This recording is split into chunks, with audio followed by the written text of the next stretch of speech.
Hello बच्चों, नमस्कार, good morning. कैसे हैं सभी लोग? उम्मीद करता हूँ बहुत अच्छे होंगे, बेहतरीन होंगे। तो चलिए भाई, शुरू करते हैं अपनी क्लास। और आज हम लोग profit and loss part number 2 करने वाले हैं। और एक क्लास ऑलरेडी हमारी हो चुकी है। काफी कुछ पार्ट बेसिक का हम लोग ऑलरेडी कर चुके हैं। आज सेकंड पार्ट की तरफ चलने वाले हैं हम लोग, और इसमें भी हम लोग आज कई सारे टाइप्स को कवर करने वाले हैं। बेसिक्स कल मैंने आपको क्लियर किया। क्या प्रॉफिट होता है, लॉस होता है, profit percent, discount, loss percent always cost price पर कैलकुलेट होते हैं। ये बात भी हम लोगों ने डिस्कस की। तो चलिए फिर आज आगे बढ़ते हैं। ये कल का होमवर्क क्वेश्चन था। जल्दी से बच्चे इसका जवाब बता दो मुझे, क्या होगा सभी लोग।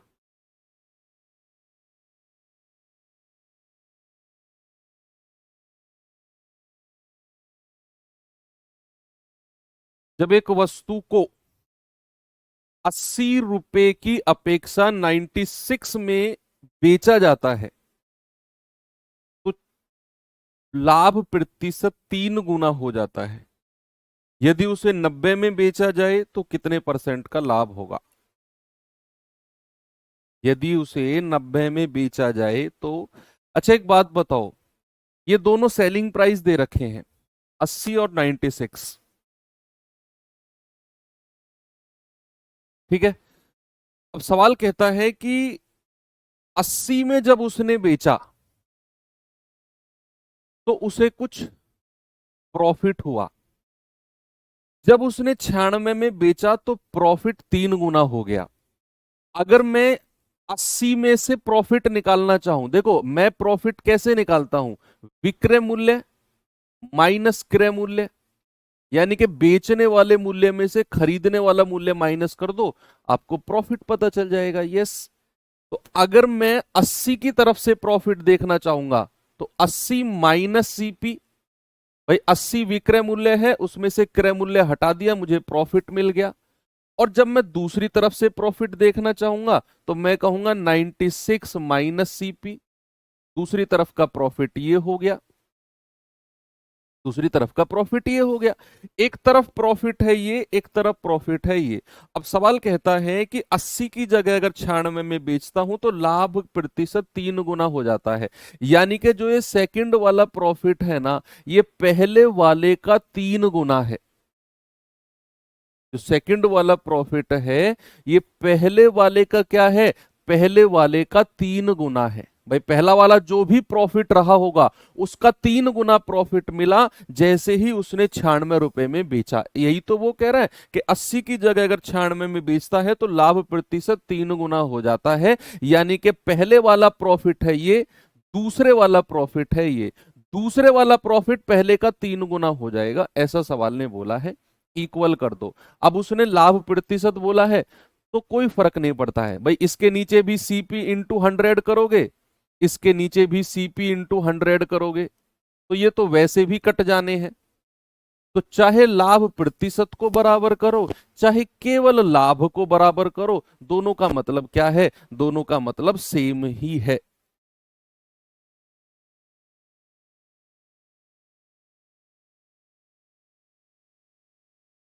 एक सेकेंड, कमेंट आपके में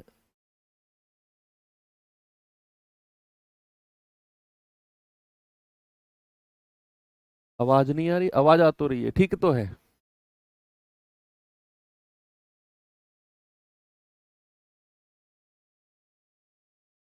कमेंट क्यों नहीं दिख रहे मुझे आपके?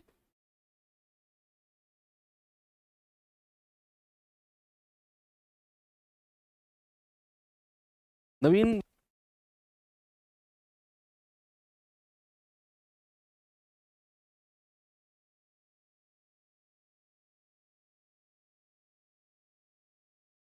चलो भाई, ठीक है।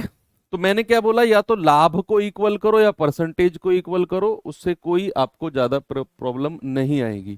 ठीक है। तो यहां से सीपी निकालना जरा कितना होगा। भाई आप अंदर मल्टीप्लाई करोगे, 240 माइनस 3 सीपी बराबर 96 माइनस का सीपी।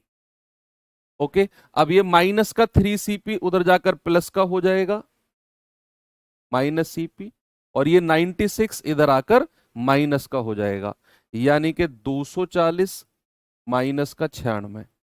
तो कितना आएगा ये, 10 में से 6 गया 4, और 13 में से 9 गए 4, 144 आ गया 2 CP के।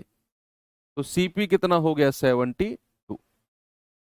कितना आ गया क्रय मूल्य, क्रय मूल्य आ गया बच्चा 72। सवाल कह रहा है कि अगर वो 90 में बेचेगा, अगर वो 90 में बेचेगा तो भैया कितना प्रॉफिट परसेंट उसे हो जाएगा। तो नया वाला विक्रय मूल्य कितना है उसका, 90 रुपए। अब आप सोचो कि भैया क्रय मूल्य उसका 72 है और विक्रय मूल्य उसका 90 है, क्रय मूल्य 72 और विक्रय मूल्य 90, तो कितने रुपए का प्रॉफिट हो गया सर, ये तो प्रॉफिट हो गया 18 रुपए का। ये तो प्रॉफिट कितने का हो गया, 18 रुपए का। तो अगर प्रॉफिट 18 रुपए का है तो प्रॉफिट परसेंटेज कितना हो गया, 18/72 गुणा 100। भाई नीचे हमेशा क्रय मूल्य को रखना है। आपका जवाब कितना आएगा, 18 चौको 72, और 4 से जाएगा 25 बार, यानी कि उसका प्रॉफिट परसेंटेज कितना होगा, उसका प्रॉफिट परसेंटेज हो जाएगा इतना।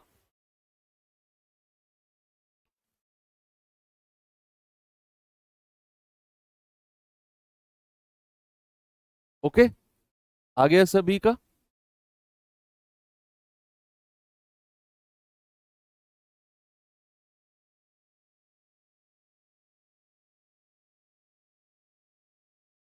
चले आगे, ठीक है, आगे बढ़ते हैं। अब चलते हैं अपने अगले टाइप की तरफ। अगला टाइप तो वैसे भी आसान है, बेसिक टाइप है। जल्दी जल्दी से मुझे आंसर बताओ इसका क्या होगा। यदि SP दी हो CP कैसे निकाले,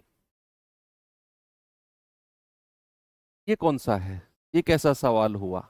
SP दिया हो तो CP कैसे निकाले, प्रॉफिट परसेंटेज दिया होगा ना। सारा कल एक्सप्लेन तो किया मैंने आपको। मान लो 10% का प्रॉफिट है तो 110% विक्रय मूल्य हो जाएगा, SP हो जाएगा। उसको इक्वल करके 100% की वैल्यू निकाल देंगे। 100% का मतलब होता है क्रय मूल्य। ये तो बिल्कुल बेसिक क्वेश्चन पूछ लिया आपने।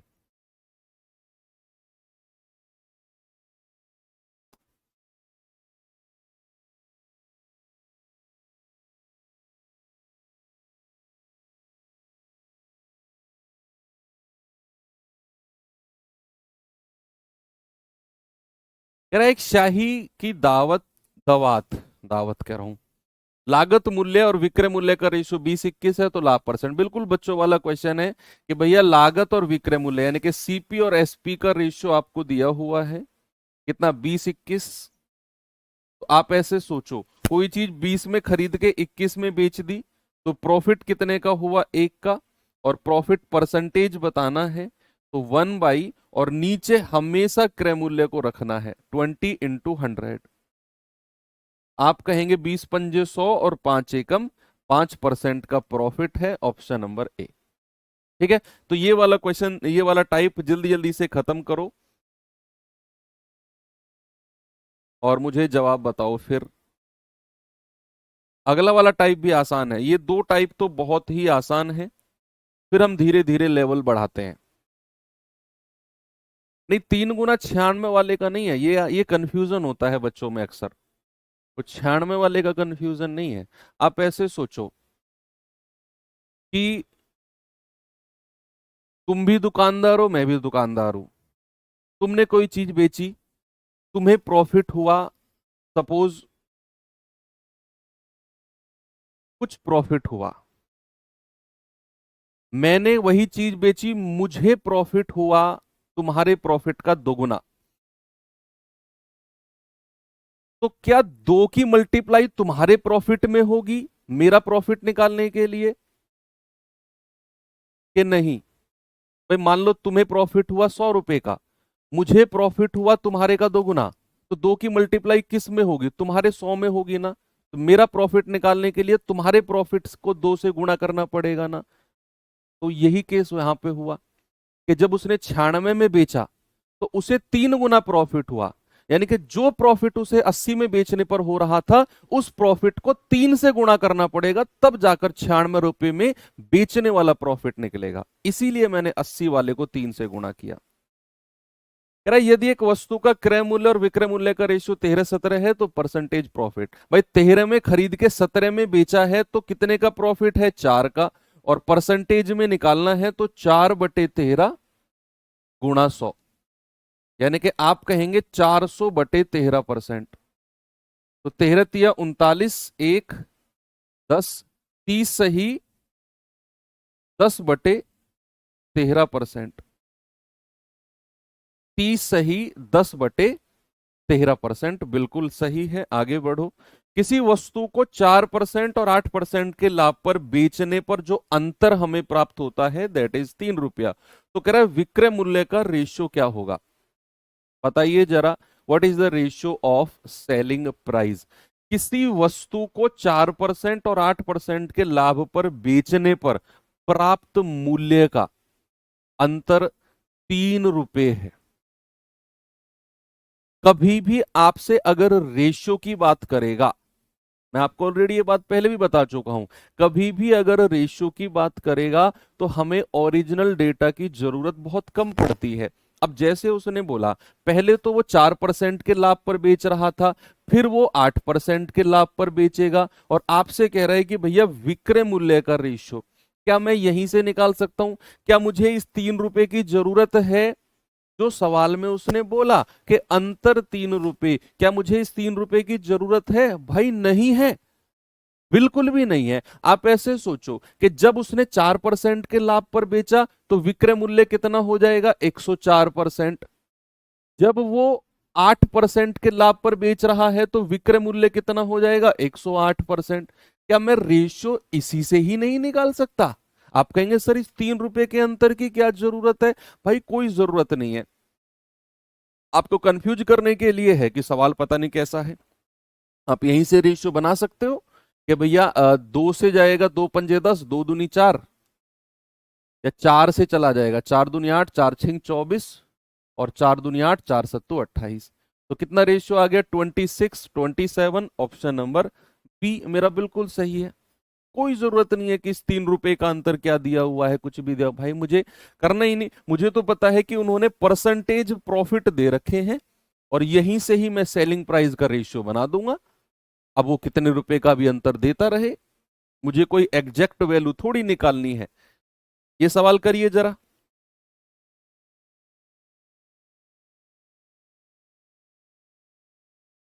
एक टेबल के क्रय मूल्य और विक्रय मूल्य के बीच अंतर 224 रुपए है। अब उसने कॉस्ट प्राइस और सेलिंग प्राइस का अंतर क्या होता है? बच्चे क्या सेलिंग प्राइस और कॉस्ट प्राइस का अंतर ही प्रॉफिट या लॉस परसेंट कहा जाता है?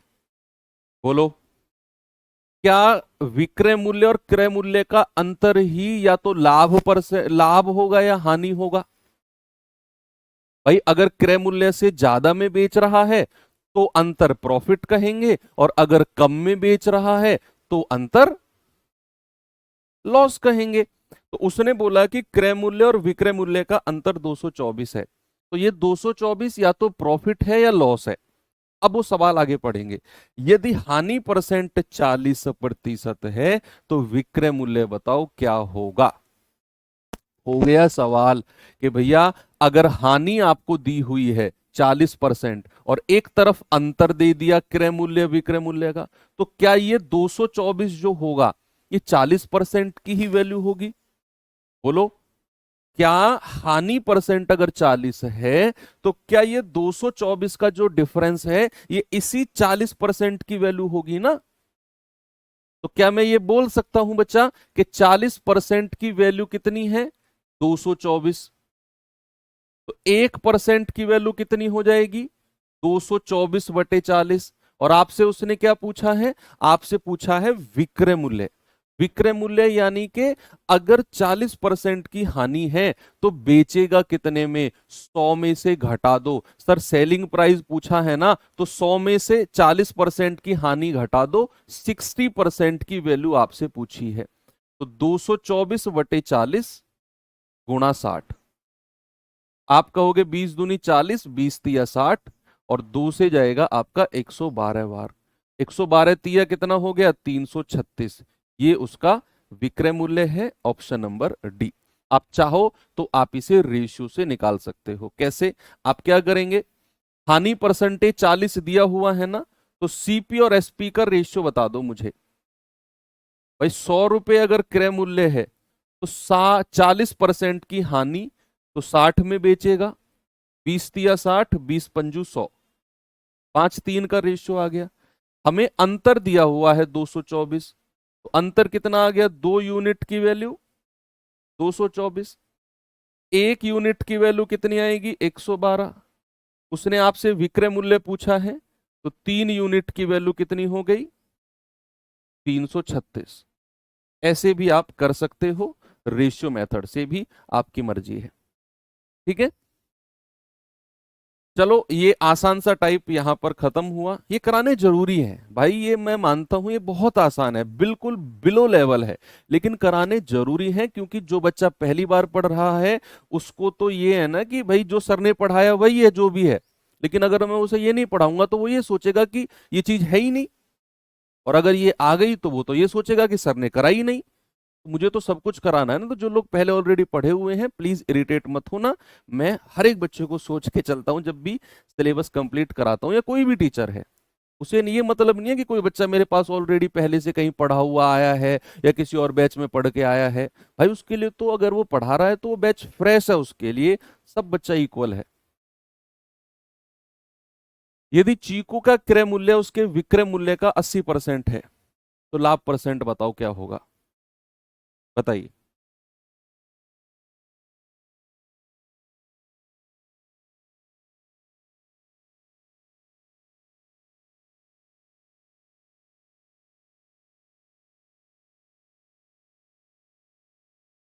क्रय यदि क्रय मूल्य विक्रय मूल्य का 80% है, क्या हमने ऐसा कॉन्सेप्ट परसेंटेज में नहीं पढ़ा था? ए बी का 10% है, ए बी का 50% है, ए बी का 80% है, तो वहां से ए और बी का रेशियो हम लोग बना रहे थे। यस। हाँ वो पीडीएफ मिल जाएगी बच्चा, आप समझो, वो एक साथ नहीं मिलेगी, वो चैप्टर वाइज मिलेगी। वो चैप्टर वाइज सारी क्लासेस, किसी भी चैप्टर में हमने जितनी भी क्लासेस की हैं उनकी कंबाइंड पीडीएफ प्रिंटेबल मिल जाएगी। आप थोड़ी तसल्ली तो रखो यार, आफत क्यों मचा रहे हो आप लोग?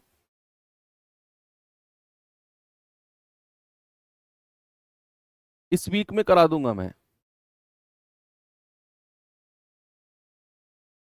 देखो कह रहे कि क्रय मूल्य जो है विक्रय मूल्य का 80% है। अगर मैं ये कह सकता हूं कि जो क्रय मूल्य है वो विक्रय मूल्य का 80% है। 80% कौन है? क्रय मूल्य। भाई 80% कौन है? क्रय मूल्य। तो अगर मैं विक्रय मूल्य को 100 मान लूं, तो क्रय मूल्य कितना हो जाएगा? 80 हो जाएगा। ऐसा सवाल ने बोला है, ऐसा क्वेश्चन ने बोला है कि क्रय मूल्य जो है वो विक्रय मूल्य का 80% है। अगर मैं सेलिंग प्राइस को 100 मान लूं तो कॉस्ट प्राइस कितना हो जाएगा? 80 हो जाएगा, क्योंकि उसने कम या ज्यादा नहीं बोला है। तो यहां से रेशियो कितना आ गया? 20 चौको 80 और 20 पंजे 100। क्या बोला उसने? Profit percentage. आप देखो, कोई चीज 4 रुपए में खरीद कर अगर 5 में बेची जा रही है तो प्रॉफिट कितने का है? 1 रुपए का।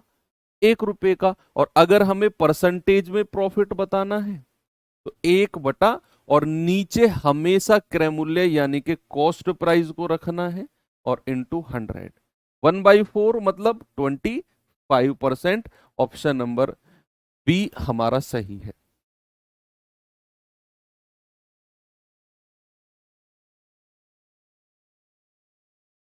ये सवाल करिए।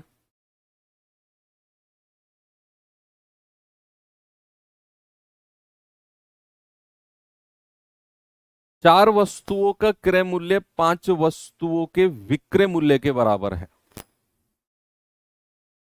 तो हानि या लाभ प्रतिशत क्या होगा?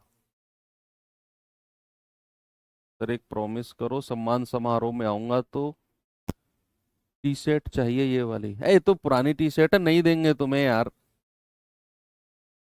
तुम सम्मान समारोह तक पहुंचो तो सही, तुम्हें नई टी शर्ट मिलेगी, मेडल मिलेगा। ठीक है, ये तो हम लोग पुरानी टी शर्ट से काम चला रहा हूँ मैं तो, क्योंकि मैं क्लास ले रहा हूँ महाराष्ट्र से, और मैं आया था दिवाली पे, तो मैं टी शर्ट लेके आया था। अब मैंने वहां बोला, और वो टी शर्ट उन्होंने रख दी, और मैंने उसका साइज चेक नहीं किया, वो छोटी आ गई। वो ऐसी रखी हुई है, तो ये मेरे पास एक दो पुरानी टी शर्ट रखी हुई थी, इन्हीं से काम चला रहा हूँ भाई अब आपकी क्लास। क्योंकि अब तो अ, आदेश पारित हो गया है ना कि टी शर्ट में ही क्लास करना है, तो अच्छा है। तो इधर उधर से जुगाड़ करके चला रहा हूँ। ये पुरानी टी शर्ट का क्या करोगे तुम, नहीं देंगे तुम्हें।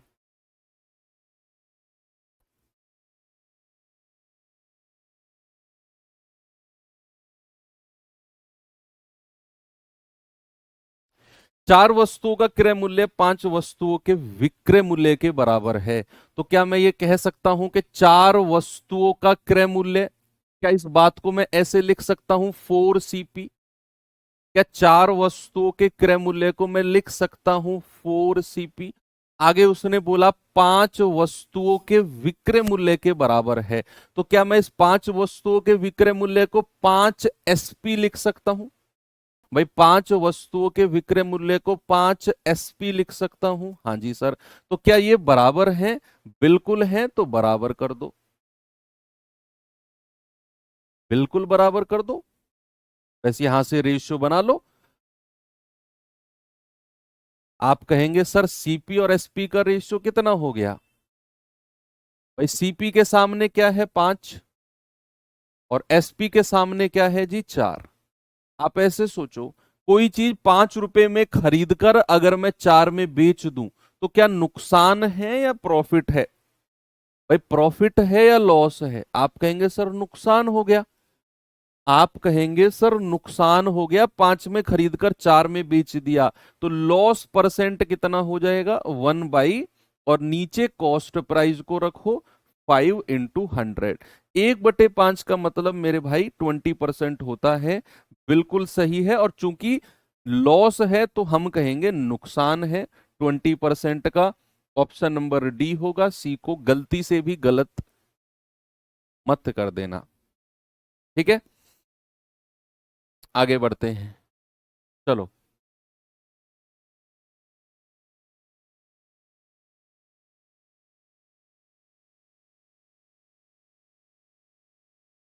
बोलिए जल्दी से जवाब। कह रहा 61 वस्तुओं का विक्रय मूल्य 53 वस्तुओं के क्रय मूल्य के बराबर है, लाभ या हानि परसेंट। ये तो कर लेंगे खुद यार।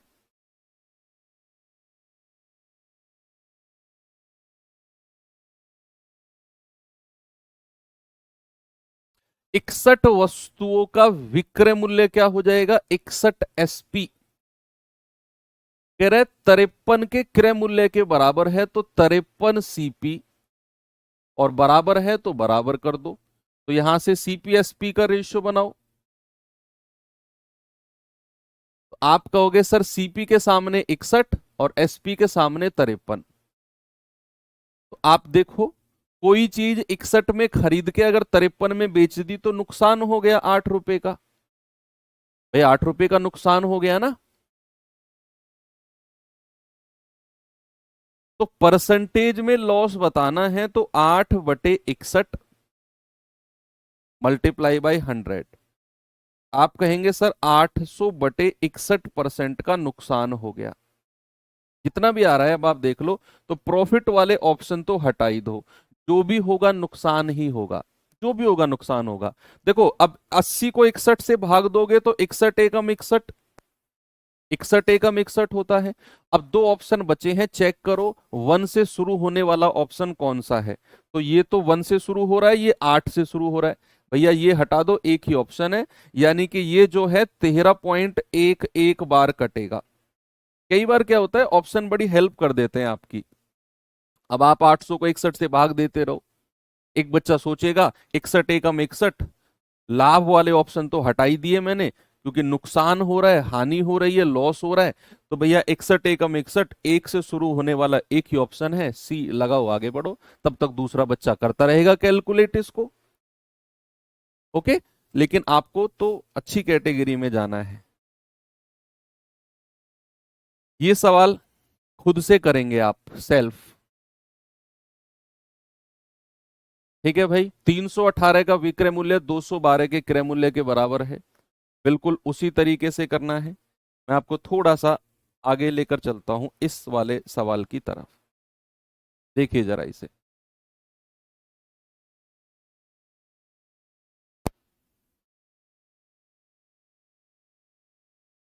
कह रहा है कि जब एक्स वस्तुओं का क्रय मूल्य वाई वस्तु के विक्रय मूल्य के बराबर है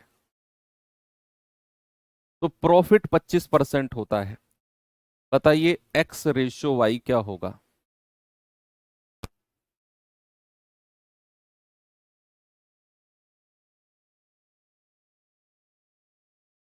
भाई एक्स का क्रय मूल्य वाई के विक्रय मूल्य के बराबर है। क्या मैं ये बोल सकता हूं एक्स का क्रय मूल्य कितना हो जाएगा, एक्स सीपी, और वाई का विक्रय मूल्य क्या हो जाएगा, वाई एस पी।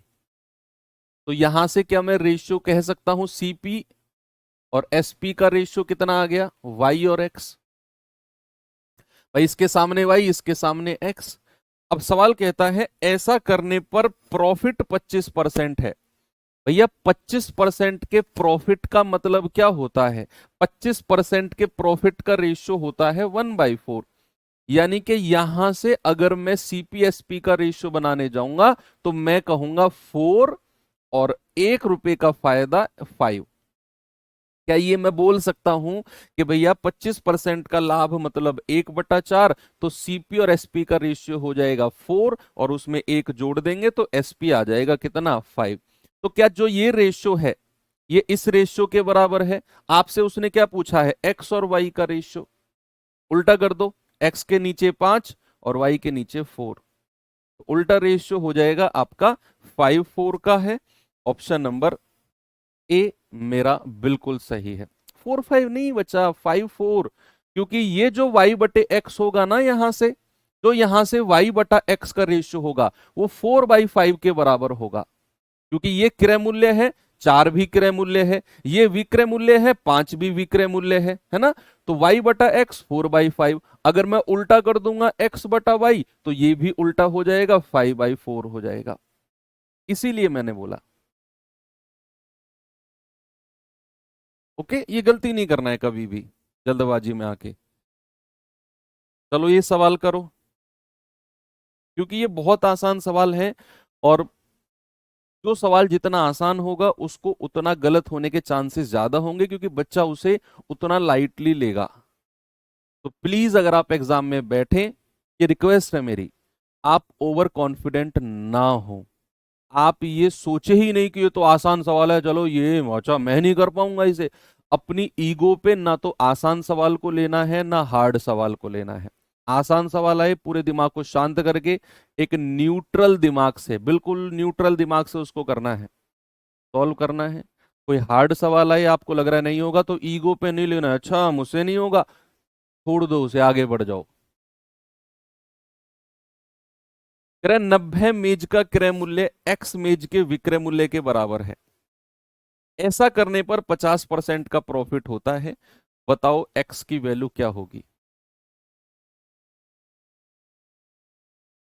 90 मेज का क्रय मूल्य, क्या मैं इसको ऐसे कह सकता हूं 90 सीपी, कह रहे एक्स मेज के विक्रय मूल्य के बराबर है, तो क्या इसको हम कह सकते हैं एक्स एसपी। और ये बराबर बोला है उसने, समान है तो बराबर कर दिया। तो यहां से सीपी और एसपी का रेशियो कितना आ गया भाई, सीपी के सामने एक्स और एसपी के सामने 90, तो ये मिल गया हमें एक्स और 90 का रेशियो। अब कह रहे हैं कि ऐसा करने पर 50% का प्रॉफिट होता है। 50% का फ्रैक्शन यानी कि भिन्न कितना हो जाएगा, 1/2, और 1/2 का प्रॉफिट है। इसका मतलब है कि सीपी के नीचे 2 और एसपी के नीचे कितना आ जाएगा, 3 आ जाएगा। एसपी के नीचे कितना आ जाएगा, 3 आ जाएगा।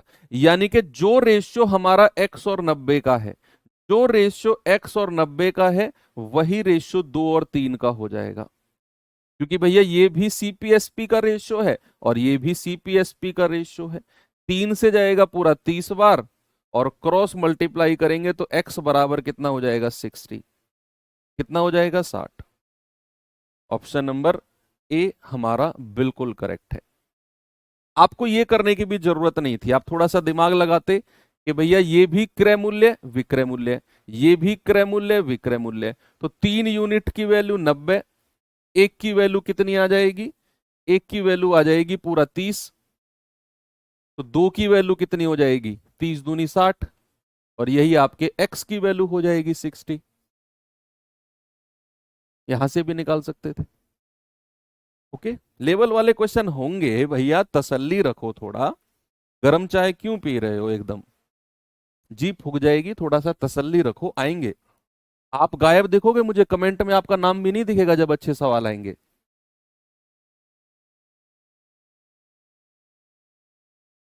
चलो अब थोड़े से पढ़ते हैं अगले टाइप, और इसमें हम पढ़ेंगे सक्सेसिव मेथड।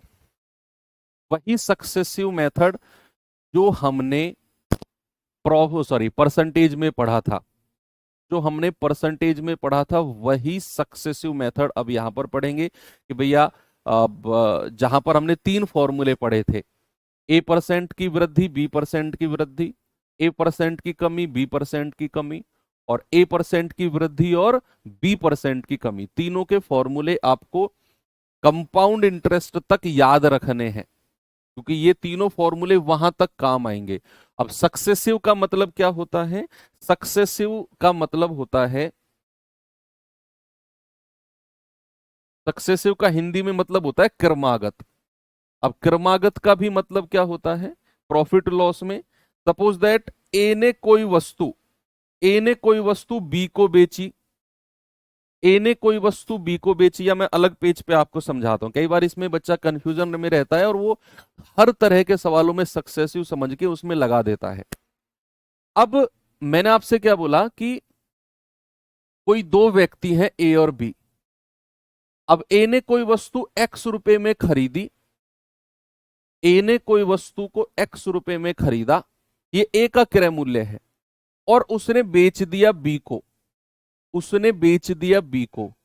अगर ए ने बी को बेचा है कितने में, सपोज दैट वाई रुपए में, वाई रुपए में, तो जो ए का बेचने वाला मूल्य होगा वाई, ये वाई क्या है ए का, ये वाई क्या है बच्चा, ए का बेचने वाला मूल्य है।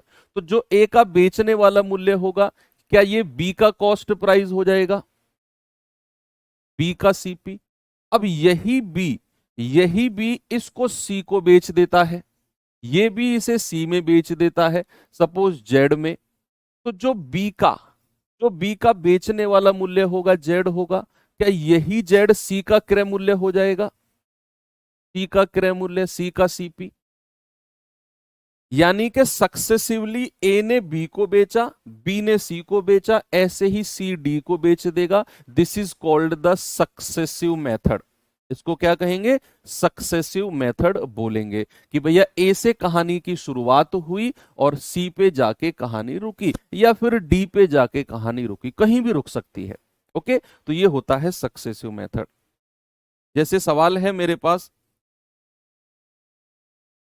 ये रहा क्वेश्चन, देखेंगे बच्चे जरा इसको, अच्छे अच्छे सवाल हैं सक्सेसिव में भी।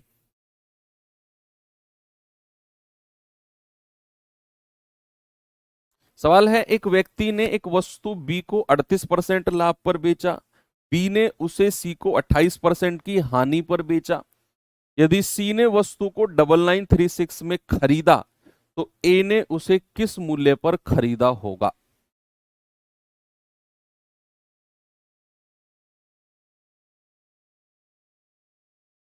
क्या ये सक्सेसिव है, ए ने बी को बेचा, बी ने सी को बेचा। और मैंने आपको परसेंटेज में बताया था, याद करो, कि अगर वो परसेंटेज में ही पूछे, अगर वो प्रतिशत में ही पूछे कि ओवरऑल परसेंटेज कितना है, तो आप फॉर्मूले से जाओ, ए बी का प्लस बी गुणा प्लस ए गुणा बी बटा 100, या ए माइनस बी माइनस ए गुणा बी बटा 100। अगर वो केवल परसेंटेज में पूछे, याद करो मैंने वहां ये भी बोला था कि अगर वो एग्जैक्ट वैल्यू को इंक्लूड कर दे क्वेश्चन में, तो फिर आप रेशियो मेथड से जाओ। क्योंकि यहां पर उसने बोल दिया कि सी ने 9936 में खरीदा तो ए ने किस मूल्य पर खरीदा। तो बच्चा यहां पर हम रेशियो मेथड से जाएंगे। तो सबसे पहले क्या है, इनका फ्रैक्शन बदल दो। 38% का फ्रैक्शन क्या होता है, 38/100। 2 से जाएगा 19 बार, 2 से जाएगा 50 बार। फिर दूसरा क्या है आपका 28%, 28/100। 4 से जाएगा 7 बार, 4 से जाएगा 25 बार। अब सवाल कहता है भैया ए ने बी को बेचा है 38% लाभ। लाभ का मतलब है 50 से 19 जोड़ दो, 69 हो जाएगा। अब कह रहा है बी ने उसे सी को 28% के नुकसान पर बेच दिया, तो 25 में से 7 घटा दो, कितना आ जाएगा, 18 आ जाएगा। बी ने सी को बेच दिया 25 से 18। अब आपको एक काम करना है कि इधर मल्टीप्लाई करो, 25 पंजे 125, 1250, और इधर मल्टीप्लाई करो तो 18 गुणा 69 ऐसे ही रहने दो, इसको ऐसे ही रहने दो, 18 गुणा 69। अब एक चीज जो आपको समझनी है, क्या समझनी है कि प्रॉफिट और लॉस में जब भी सक्सेसिव वाले क्वेश्चन होंगे, जब भी क्रमागत वाले क्वेश्चन होंगे, तो जो आपका राइट हैंड साइड वाला पार्ट होगा ना, ये उस बंदे का कॉस्ट प्राइस होगा जिसके पास में वस्तु सबसे लास्ट में गई है। क्या आपने मेरी बात सुनी पूरी, या कमेंट के टाइप करने में ध्यान दे रहे हो भाई साहब? आपसे कह रहा हूं जो टाइप कर रहे हो, मैंने आपसे क्या बोला, बोलो। मैंने आपसे बोला कि प्रॉफिट लॉस के सक्सेसिव वाले क्वेश्चन में आप इस तरीके से रेशियो को सॉल्व करोगे। जो इधर पार्ट आता है ये उस वाले बंदे का कॉस्ट प्राइस होता है जिसके पास में वस्तु सबसे लास्ट में पहुंची है, और ये वाला उसका कॉस्ट प्राइस होता है जिसके पास में वस्तु शुरुआत में थी। तो शुरुआत में किसके पास थी, ए के पास, ए के पास थी, और सबसे लास्ट में किसके पास पहुंच गई, सबसे लास्ट में पहुंच गई सी के पास। तो ये ए का क्रय मूल्य, ये सी का क्रय मूल्य है। बीच वाले बंदे का क्रय मूल्य हम इस रेशियो से नहीं निकाल सकते हैं। आप कहने लगो सर बी कहां गया, फिर बी आएगा। आपको पहले मुझे ये बताना है कि सवाल में हालांकि वो सबसे शुरू और सबसे लास्ट वाले की बात करेगा, बीच वाले की बात नहीं करेगा। अगर उसने पूछ लिया कि बी का क्रय मूल्य है, तो आप क्या करोगे, पहले या तो ए का क्रय मूल्य निकाल के बी का निकाल दोगे, कि ए का आ गया तो बी को 38% लाभ पर बेचा है, तो बी का क्रय मूल्य वहां से आ जाएगा। या फिर इधर से ही निकाल दोगे कि भाई सी ने वस्तु को 9936 में खरीदा, अब बी ने ही तो बेचा है सी को 28% लाभ हानि पर, तो 28% की हानि का मतलब है 72%, 72% में बेचा है, तो 72% की वैल्यू इतनी, 100% की वैल्यू कितनी, वो बी का क्रय मूल्य आ जाएगा। तो बीच वाले का क्रय मूल्य निकालने की तो ज्यादा टेंशन लेनी ही नहीं, क्योंकि उसके बारे में वो बात करेगा ही नहीं। करेगा तो वो तो फिर ऑप्शन से, क्वेश्चन से कर देंगे हम। तो आपसे बात करेगा सबसे शुरू वाले बंदे की और सबसे लास्ट वाले की। तो जितने भी परसेंटेज दे रखे हैं सबको फ्रैक्शन में चेंज करके इस तरीके से करना है। इधर जो राइट हैंड साइड सीधे हाथ की तरफ मल्टीप्लाई आएगी सबसे लास्ट वाले का क्रय मूल्य, जो इधर आएगी मल्टीप्लाई सबसे शुरू वाले का क्रय मूल्य। अब मुझे क्या दिया हुआ है, सी ने वस्तु को 9936 में खरीदा, तो सबसे लास्ट वाले का क्रय मूल्य, सी का क्रय मूल्य दिया हुआ है 9936। एक यूनिट की वैल्यू बताना जरा, तो आप कहोगे 9936 बटा 18 गुणा 69। जल्दी से बताना बच्चे एक यूनिट की वैल्यू। मैंने इनको मल्टीप्लाई जानबूझ के नहीं किया, मुझे पता है एक यूनिट की वैल्यू निकालने के लिए वैसे भी ये काटना पड़ेगा।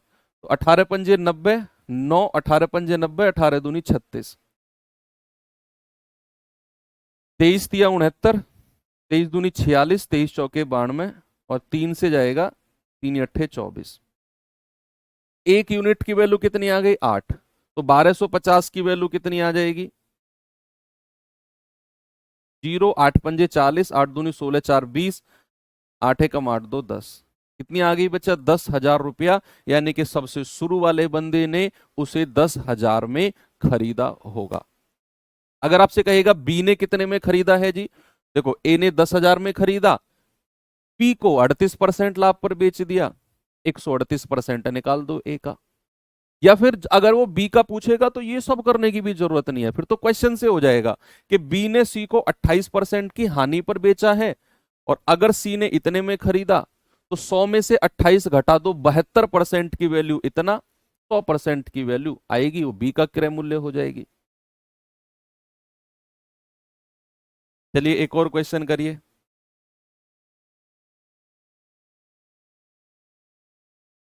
ये सवाल करिए बच्चे जरा।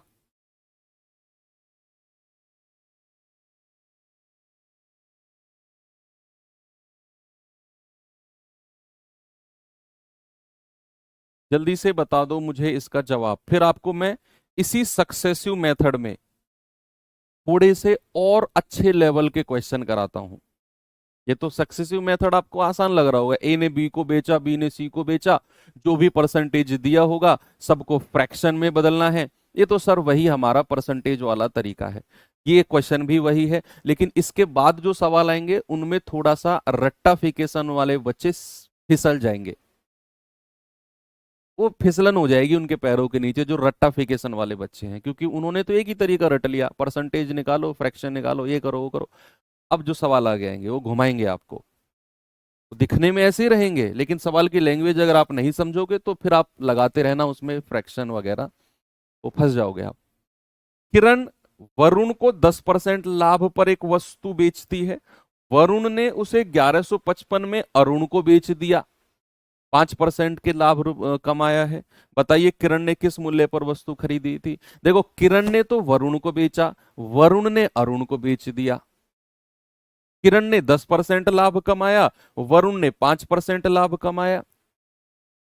और अगर वरुण ने 1155 में अरुण को बेचा है, तो अरुण का जो सबसे लास्ट वाला बंदा वो कौन है, अरुण। और अरुण का क्रय मूल्य कॉस्ट प्राइस कितना है, 1155। आपसे किसका पूछा, सबसे शुरू वाले किरण का। नहीं निकाल सकते क्या, बड़े आराम से निकाल सकते हो। जितने भी देखो, सबसे पहले क्वेश्चन को पढ़ के आपको ये देखना है क्या ये सक्सेसिव है। सक्सेसिव का मतलब है ए बी को बेचेगा, बी अगले वाले बंदे सी को बेचेगा, अगर ऐसा है तो ही सक्सेसिव है। तो सवाल कहता है 10% का प्रॉफिट, इसका फ्रैक्शन 1/10 होता है, और 5% का प्रॉफिट या लॉस जो भी है 1/20 होता है। अब सवाल कहता है कि किरण ने तो वरुण को 10% के प्रॉफिट पर बेचा, प्रॉफिट यानी कि 10 से 1 जोड़ दो, कितना आ गया, 11। करेक्ट। वरुण ने उसे 5% लाभ पर अरुण को बेचा है, यानी कि 20 से 21 कर दो, ये आ जाएगा 200, और ये आ जाएगा 11 × 21। मैं नहीं कर रहा मल्टीप्लाई इसको, क्योंकि ये सबसे लास्ट वाले बंदे का क्रय मूल्य है। सबसे लास्ट में कौन है, अरुण, ये अरुण का क्रय मूल्य दिया हुआ है, और किरण का मुझसे पूछ लिया, ठीक है। और अरुण का क्रय मूल्य हमें दिया हुआ है 1155, इसीलिए नहीं कर रहा मैं मल्टीप्लाई इनको, मैं तो सीधा एक एक यूनिट की वैल्यू निकालूंगा। तो एक यूनिट की वैल्यू कितनी आएगी, बटे 11 × 21, तो 11 × 11, 11 × 5 = 55, 21 × 5 = 105। तो एक यूनिट की वैल्यू कितनी आ गई, 5। आपसे कह रहा है किरण ने कितने में खरीदा, तो 200 × 5, किरण ने उसे 1000 में खरीदा होगा। बिल्कुल सही जवाब है ऑप्शन नंबर डी। ओके। अगर बीच वाले बंदे का यानी कि वरुण का क्रय मूल्य पूछ ले तो आपको ये सब करने की नीड ही नहीं है। फिर आप कहोगे कि वरुण ने उसे 1155 में बेचा है, और वरुण को 5% का लाभ हुआ है। किसको, वरुण को। तो 5% का लाभ मतलब 105% में बेचा होगा, भाई यही तो मतलब है 5% के लाभ का। तो 105% की वैल्यू 1155, 100% की वैल्यू निकाल दो, वरुण का क्रय मूल्य आ जाएगा। फिर आपको ये सब करने की जरूरत नहीं है। अगर बीच वाले का पूछेगा तो मैं हर क्वेश्चन में बताते हुए चल रहा हूं आपको बीच वाले का। ये बच्चा बहुत पूछता है बीच वाले का कैसे निकालेंगे, आपके पूछने से पहले ही बता रहा हूं मैं।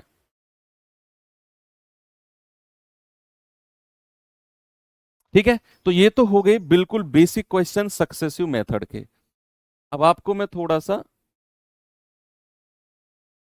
घुमाने वाले क्वेश्चन देखता हूं, जिसे देखकर आप सोचो कि क्या सच में सक्सेसिव लगेगा। अगर हाँ तो लगाओ, नहीं तो फिर क्या करें?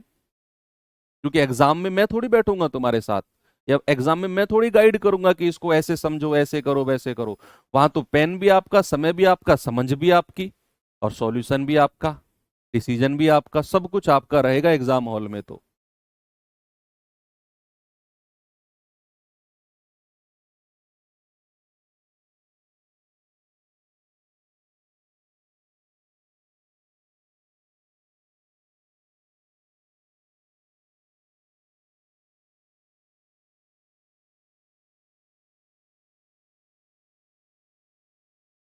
ए ने एक वस्तु 5200 में खरीदी और उसे 30% की हानि पर बेच दिया।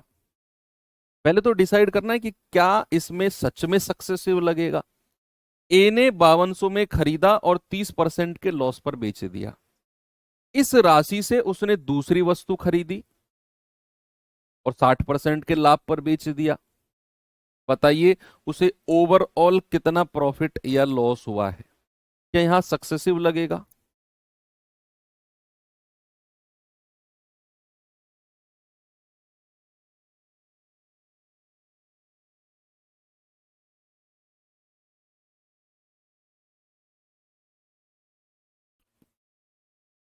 बिल्कुल लगेगा। सर आपने तो बोला था सक्सेसिव का मतलब है ए बी को बेच रहा है, बी सी को बेच रहा है, वहां सक्सेसिव है। यहां तो ए की ही बात हो रही है, बी की तो बात ही नहीं हो रही, सी की तो बात ही नहीं हो रही। हाँ मैं मान रहा हूं ए की बात हो रही है, लेकिन है ये सक्सेसिव चीज कि ए ने एक वस्तु 30% के लॉस पर बेच दी। अब जो पैसा वहां से आया उसे दूसरी वस्तु खरीद के ले आया और उसे 60% के लाभ पर बेच दिया। क्या मैं इस बात को ऐसे कह सकता हूं कि ए ने बी को बेचा, ए ने बी को बेचा 30% के लॉस पर, ए ने बी को बेचा है 30% के लॉस पर, और यहां ए जब बी को बेचेगा तो ऐसे मैं कह सकता हूं कि बी सी को बेचेगा 60% के प्रॉफिट पर। ये दोनों बात का मतलब सेम है। इस वाली बात का और इस वाली बात का दोनों का मतलब इक्वल है बच्चा, कि ए ने 5200 में कोई चीज खरीदी, 30% के लॉस पर बेच दिया। फिर वहां से जो पैसा आया 30% लॉस के बाद, ऐसे सोचो वो पैसा बी के पास गया है। ए ने बी को बेचा 30% लॉस पर, अब बी के पास वो वस्तु 30% लॉस पर गई है।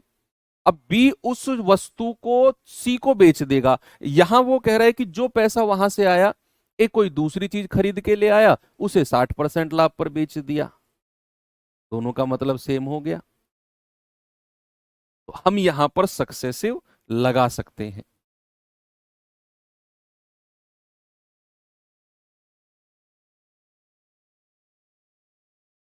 या फिर आप अगर अब भी कंफ्यूजन में हो कि सक्सेसिव कैसे लगेगा नहीं लगेगा, तो आप 100 मान के कर लो। आप मान के कर लो कि ए जो है कोई वस्तु 100 रुपए में खरीद के लाया। ए है कोई वस्तु 100 रुपए में खरीद के लाया और उसने 30% की हानि पर बेच दिया। तो भैया कितने में बेचा है फिर? 30% के लॉस पर अगर बेचेगा तो कितने में बेचेगा ए उसे? आप कहेंगे सर 70% में, यानी कि 70 रुपए में बेचेगा। भाई 30% का नुकसान का मतलब क्या हुआ? 70 में बेचेगा। अब कह रहा है इस रुपए से वो कोई दूसरी वस्तु खरीद के ले आया और 60% के लॉस पर लाभ पर बेच दिया। अब इस पर 60% का प्रॉफिट कमाएगा वो। तो 70 का 60% कितना होता है? 70 का 60% आप कहोगे सर 42 होता है। भाई दो जीरो से दो जीरो गया ना, यानी कि 70 रुपए की चीज पर 42 का प्रॉफिट है, तो कितने में बेचेगा? 70 + 42 यानी कि 112 में। कितने में बेचेगा? 112 में। सवाल कहता है बताओ उसका ओवरऑल प्रॉफिट या लॉस। ओवरऑल प्रॉफिट या लॉस का मतलब है कि शुरुआत में अगर 100 रुपए में खरीद के लाया था, तो फाइनली 112 रुपए में चीज को बेच रहा है, तो 12 रुपए का प्रॉफिट है। और कितने पर? 100 पर, और गुणा 100। आप कहोगे सर ओवरऑल 12% का प्रॉफिट है। ओवरऑल प्रॉफिट कितना है? 12% का। अगर आप इसे सक्सेसिव से नहीं जाना चाहते हो, लेकिन मैं कहूंगा सक्सेसिव से जाओ भैया, क्योंकि उस और सक्सेसिव से जाने का मतलब है कि पहले आपको यह समझना पड़ेगा कि इसमें सक्सेसिव लगेगा कि नहीं लगेगा। ए ने बी को बेचा, बी ने सी को बेचा, कंडीशन सक्सेसिव है। यहां भी वही कंडीशन है कि भैया एक 30% का नुकसान है और दूसरा 60% का प्रॉफिट है। अब एक प्रॉफिट और एक लॉस, फॉर्मूला कौन सा होता है? ए माइनस बी माइनस ए गुणा बी बटा 100। वही परसेंटेज वाली कहानी। और ए का मतलब क्या है? प्रॉफिट, यानी कि 60। 60 माइनस 30 माइनस 60 गुणा 30 बटा 100। तो 60 में से 30 गया 30 माइनस 6 × 18, कितना आ गया? 12। और ये 12 अगर प्लस का है, इसका मतलब है profit. That is option number A. कितना आ गया? Option number A. यहां जरूरत नहीं, यहां 5200 की जरूरत ही नहीं है हमें, परसेंटेज में आंसर पूछ रहा है तो कोई जरूरत नहीं है। ठीक है, तो इस सवाल की जितनी भी पॉसिबिलिटी हो सकती है बच्चे, सारी पॉसिबिलिटी मैंने आपको यहां समझा दी है। चलिए, तो इस तरीके के क्वेश्चंस भी आपके एग्जाम में पूछे गए हैं। तो अब मैं आपको थोड़ा सा और चीजों को एक्सप्लोर कराता हूं। ये सवाल देखिए जरा,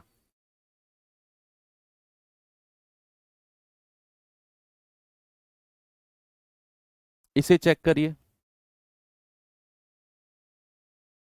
सर 160% क्यों नहीं निकाले? 160% निकाल लो। 70 का 160% वही आएगा, 112 ही तो आएगा। मैंने 60% निकाल के वापस जोड़ दिया, आप 160 निकाल दो।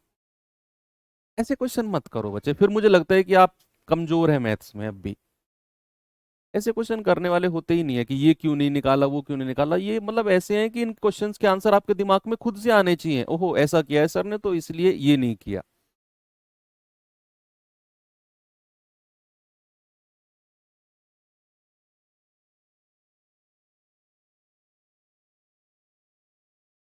ए ने एक वस्तु बी को 12% लाभ पर बेची, बी ने उसे सी को 8% की हानि पर बेच दिया।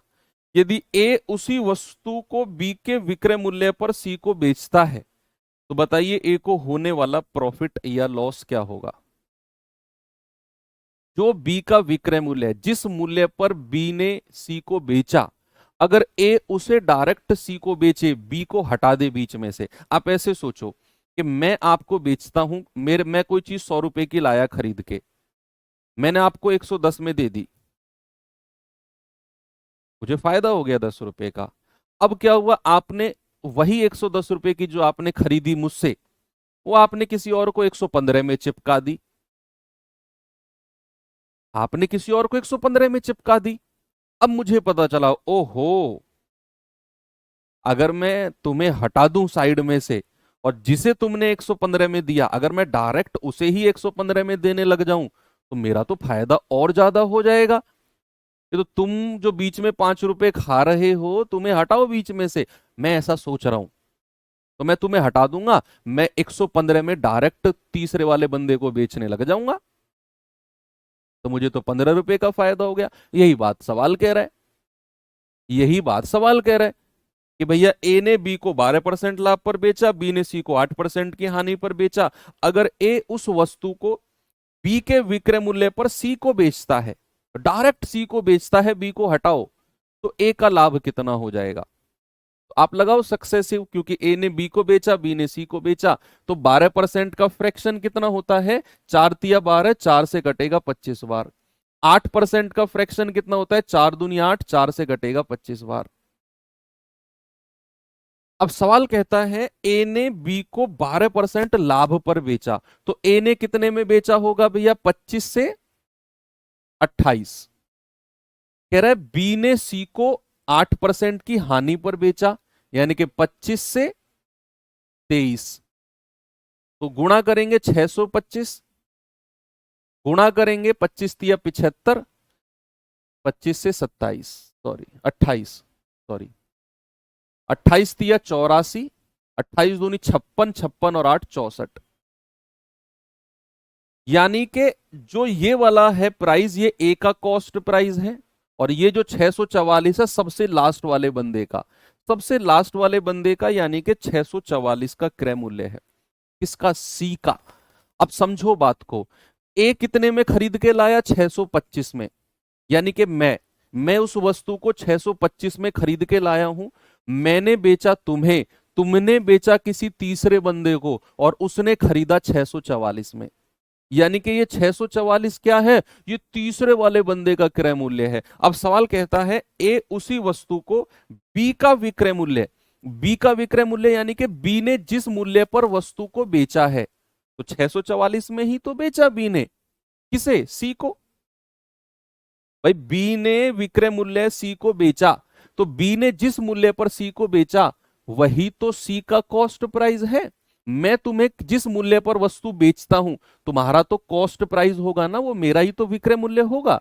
तो बी ने विक्रय मूल्य पर सी को बेचा, अगर ए उसे डायरेक्ट सी को बेच दे, अगर ए उसे डायरेक्ट सी को बेच दे, यानी कि बी का खेल खत्म, ए डायरेक्ट सी को बेचेगा 625 की चीज अगर 644 में, अगर ए डायरेक्ट 625 की चीज 644 में बेचेगा, तो कितने रुपए का ए को, कितने परसेंट का प्रॉफिट हो जाएगा? सर 19 का प्रॉफिट होगा। और कितने परसेंट का प्रॉफिट है?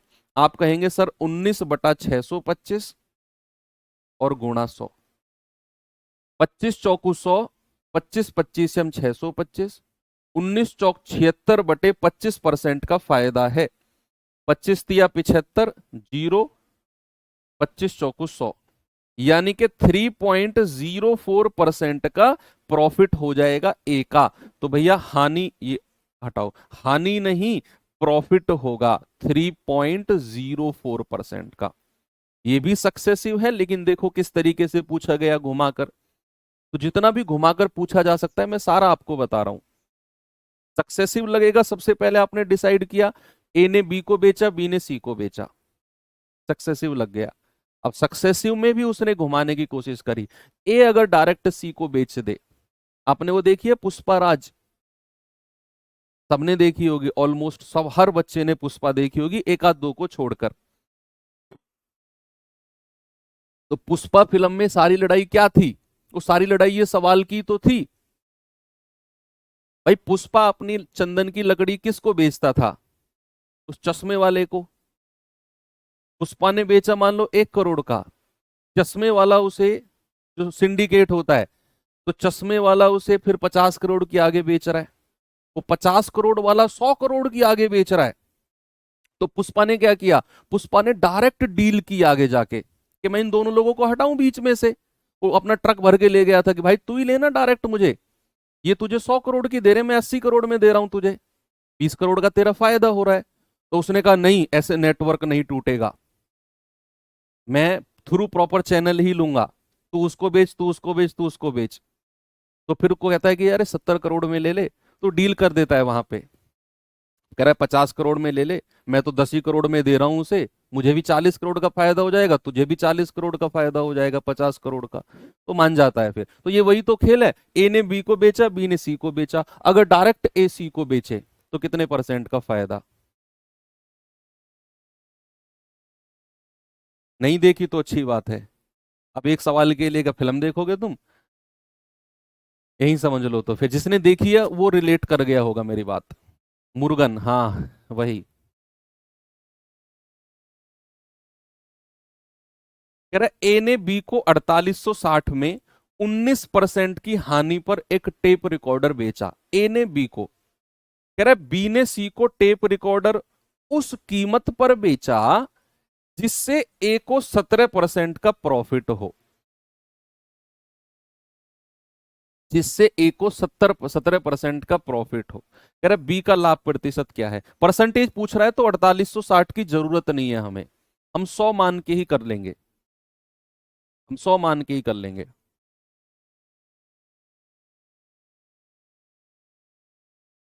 अब सवाल में सोचो, क्या सक्सेसिव लगेगा? लगेगा तो सही, लेकिन फ्रैक्शन निकालने की जरूरत नहीं है आपको 19% और 17% का, क्योंकि सवाल ने घुमाया ही कुछ इस तरीके से है। सवाल ने घुमाया ही कुछ इस तरीके से है कि भैया ए ने बी को 19% की हानि पर बेचा। अब बी सी को बेच रहा है। देखो, ए ने बी को बेचा और बी ने सी को बेचा, है तो सक्सेसिव का ये एक तरीका। लेकिन ए ने बी को 19% के हानि पर बेचा और बी ने सी को बेचा है। किस परसेंट पे बेचा ये नहीं दिया हुआ। अगर वो ये दे देता कि बी ने सी को 10% के लाभ पर बेचा या 20% के लाभ पर बेचा, तो ये सक्सेसिव बन जाता। लेकिन बी ने सी को बेचा है और इस लाइन ने पूरा सवाल चेंज कर दिया। यहां से लेकर यहां तक की लाइन ने पूरा सवाल चेंज कर दिया कि बी ने सी को टेप रिकॉर्डर उस कीमत पर बेचा जिससे ए का 17% का लाभ हो। बी ने उसे उस कीमत पर बेचा कि ए को 17% का लाभ हो। तो ये सक्सेसिव का क्वेश्चन नहीं बनता है फिर, क्योंकि यहां बी ने सी को बेचा है, कोई डायरेक्ट प्रॉफिट या लॉस परसेंट नहीं दिया हुआ। तो अगर हमें डायरेक्ट प्रॉफिट या लॉस परसेंट देता बी और सी का, तो मैं कह देता ये सक्सेसिव है, क्योंकि ए ने बी को बेचा है 19% हानि, बी सी को बेचेगा और लाभ या हानि परसेंट दे दे तो सक्सेसिव है। लेकिन बी ने सी को बेचा है उस कीमत पर जिससे ए को 17% का लाभ हो, तो अब ये सक्सेसिव नहीं है। अब ये 17% का फ्रैक्शन तुक्के वाले भाई साहब फिसल जाओगे अगर रट्टाफिकेशन से जाओगे। अब सवाल को मैं समझा रहा हूं, मैं चाहता तो ये सब इतना घिसता नहीं पेन यहाँ पे, लेकिन मैं ये सोच रहा हूं कि जब आप बैठोगे खुद ऐसे सवालों को देखोगे तो किस तरीके से उनको आइडेंटिफाई करोगे। यहां से लेकर यहां तक की लाइन ने पूरा सवाल चेंज कर दिया। तो कैसे करेंगे, मान के चलो ए का क्रय मूल्य 100 रुपया है। ए का क्रय मूल्य 100 रुपये मान लो कि ए ने उसे 100 रुपये में खरीदा है। अब सवाल कहता है ए ने बी को 19% की हानि पर बेचा है। तो बी को कितने में बेचा है ए ने, 19% की हानि। तो 100 में से सीधा सीधा 19 घटा दो, बी को बेचा होगा 81 में। बी को बेचा होगा 81 में। अब बी बेचने गया सी को, बी किसको बेचने गया, सी को। अब यही लाइन सारा खेल चेंज हुआ है। कह रहे बी ने सी को बेचा है उस कीमत पर जिससे ए को 17% का लाभ हो। यानी कि बी ने उसे सी को तो बेचा, लेकिन उस कीमत पर बेचा है जिससे ए को 17% का लाभ। यानी कि भैया 100 पर 17% का लाभ, यानी कि 117 रुपए में बेचेगा बी सी को। भाई ए को 17% का लाभ, इसका मतलब क्या हुआ, ए को 17% का लाभ मतलब ए अगर 100 है तो ए को 17% का लाभ यानी कि 117% निकाल दो इसका, तो कितना आ गया 117। तो बी जो है वो सी को 117 में बेचेगा, क्योंकि हमारी कैलकुलेशन ए के रेस्पेक्ट में हुई है। जब बी उसे सी को बेच रहा है तो जो उसका विक्रय मूल्य है ना, या फिर सी का जो क्रय मूल्य है, उसकी कैलकुलेशन ए के रेस्पेक्ट में हुई है कि ए को 17% का लाभ हुआ। तो 100 पर 17% का लाभ यानी कि 117।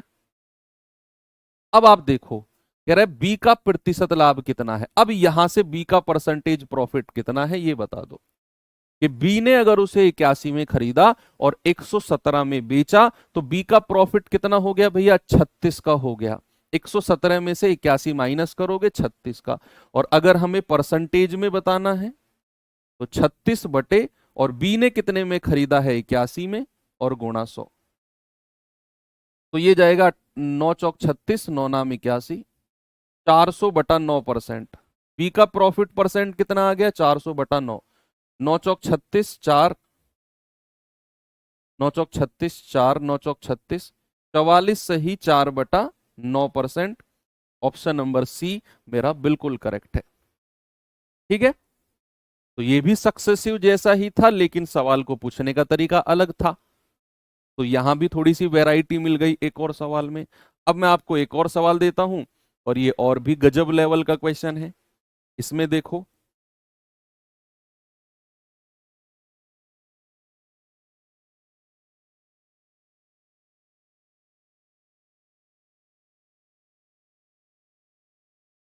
देखिए जरा क्वेश्चन को।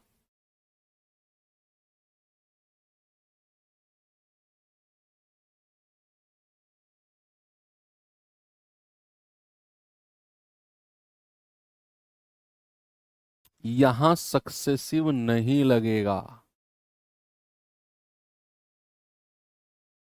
सोचो क्या लगेगा। 1.5 लाख का मूल्य का एक मकान एक्स द्वारा वाई को 5% लाभ पर बेचा जाता है। वाई उस मकान को वापस एक्स को बेच देता है 2% की हानि पर। तो पूरे सौदे में क्या स्थिति रही? एक्स को 1350 का लॉस हुआ, एक्स को 3150 का लाभ हुआ, एक्स को इतनी हानि हुई, या एक्स को इतना लाभ हुआ।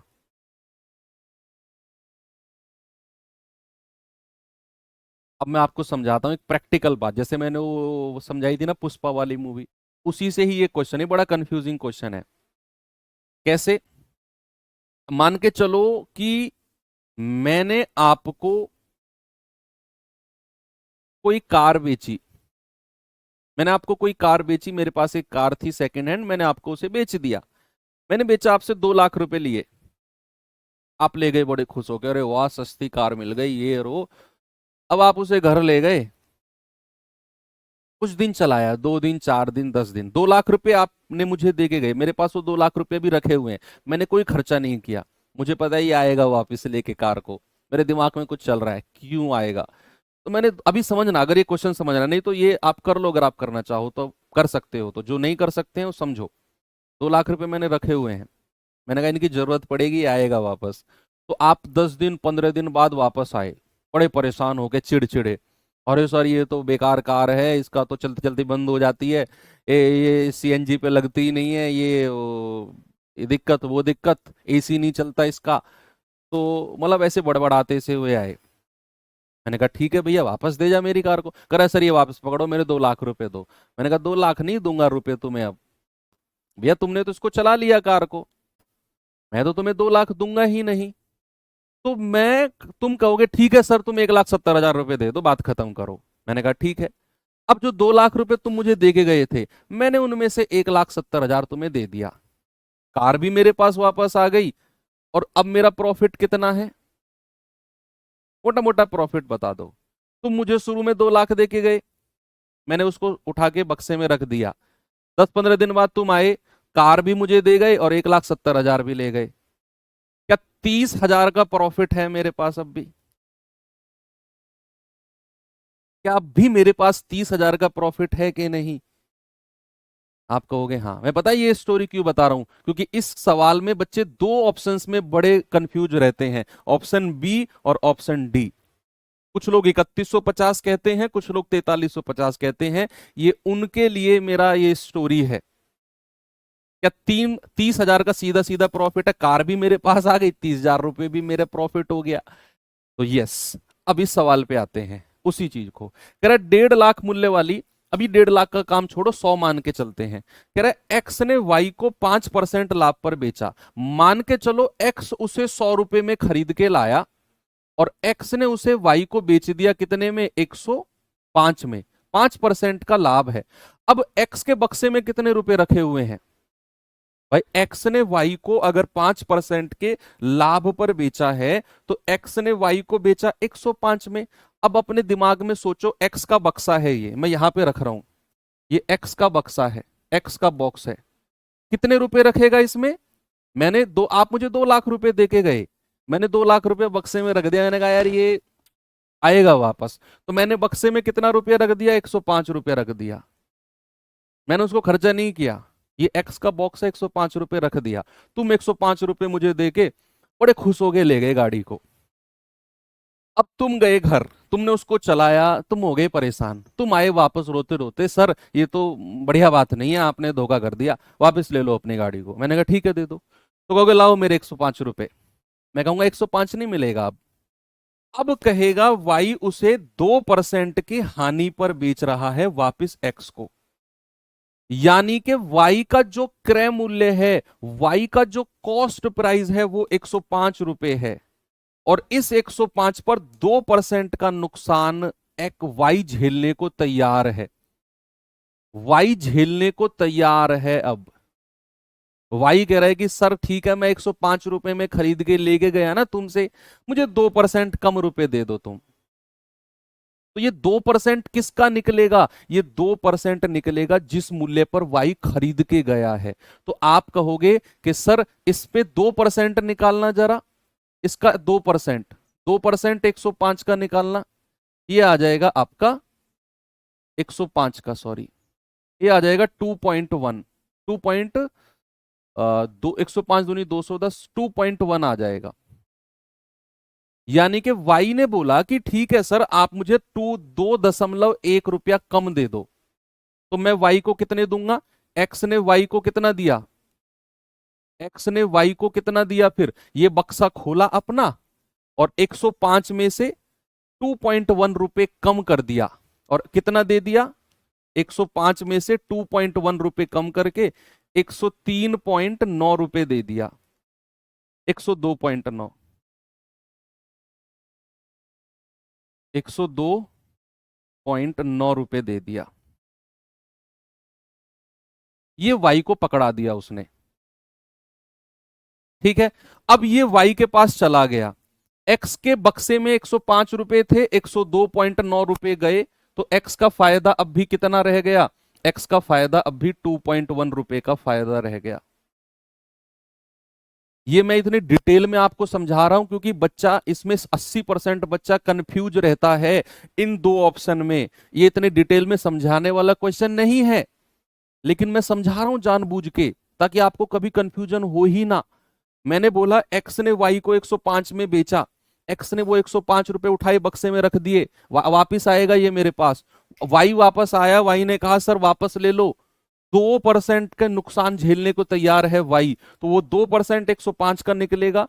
वाई 2.1 रुपए का नुकसान झेलने को तैयार है, तो वाई कितने रुपए देगा? ओ सॉरी, एक्स कितने रुपए देगा वाई को? अपना बक्सा खोलेगा, 105 में से इतने रुपए कम करके 102.9 रुपए दे देगा।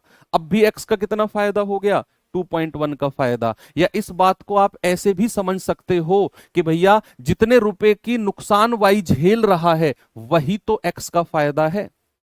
जितने रुपए का नुकसान वाई झेल रहा है वही एक्स का फायदा है। एक्स को उतने ही रुपए बक्से में से कम निकालने पड़ेंगे। तो अगर 2.1 का नुकसान झेलने को तैयार है वाई, तो इतने रुपए कम निकालने पड़ेंगे इसको बक्से में से। ऐसे भी आप समझ सकते हो, ठीक है। तो पेपर में कैसे करना है सर, ये लेट हो जाएगा, टाइम वेस्ट हो जाएगा, ऐसे वाले बच्चों को मैं ये पता नहीं क्या तुम कौन से ग्रह से तुम आए हो। मैं फिर कह रहा हूं कि भैया मैं तुम्हें ये सवाल समझा रहा हूं ताकि वहां गलत ना करो। एग्जाम में कैसे करना है मैंने बता तो दिया कि एक्स ने 105 में बेचा, अब 105 का 2% निकाल दो, 2.1 आ गया, यही एक्स का फायदा है। ये सब करने की जरूरत ही नहीं है तुम्हें, ऐसे करना है एग्जाम में। अब कह रहा है एक्स इतने में खरीद के लाया, तो 100 यूनिट की वैल्यू कितनी है? 1,50,000। एक यूनिट की वैल्यू कितनी हो जाएगी? 2 जीरो से काट दो, 1500। तो उसने क्या पूछा? एक्स का फायदा, पूरे सौदे में एक्स का फायदा। तो 2.1 का फायदा हुआ है ना, तो 2.1 की वैल्यू कितनी होगी? गुणा 1500, पॉइंट हटेगा जीरो, 3150 का फायदा है। डी नहीं होगा, ऑप्शन बी होगा। 2.9 का फायदा नहीं होगा, 2.9 का फायदा नहीं होगा बच्चा, क्योंकि 2.9 102.9 रुपए तो इस बक्से में से एक्स ने निकाल के दे दिए वाई को। इस बक्से में 105 रुपए रखे थे, एक्स ने 102.9 रुपए निकाल के वाई को दे दिए। कितने बचे बक्से में रुपए? 2.1 ही तो बचे। तो यही तो फायदा है एक्स का, 2.9 नहीं होगा। इसीलिए मैंने डिटेल में समझाया कि बच्चे इन दो ऑप्शन में कंफ्यूज रहते हैं। ये पूरा टाइम जो 8-10 मिनट का दिया है इस वजह से दिया है। चलो आगे बढ़ते हैं, ये हो गया, ये हो गया। चलते हैं अपने अगले टाइप की तरफ। इस तरह के क्वेश्चन देखते हैं।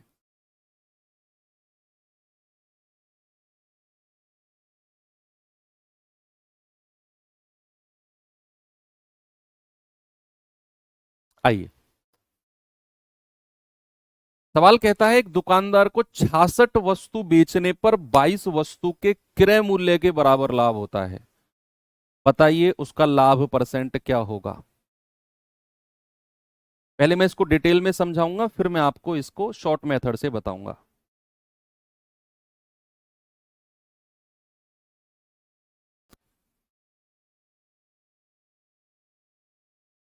इतना डिटेल में समझाने के बाद भी जो बच्चे अड़ के बैठ गए ना कि नहीं सर 4350 होगा, तो भाई साहब आप 4350 मान के चलो, आपके हिसाब से ठीक है 4350, मुझसे गलत मत करवाओ। मैं 3150 पे टिका बैठा रहूंगा, आप 4350 पे रहो।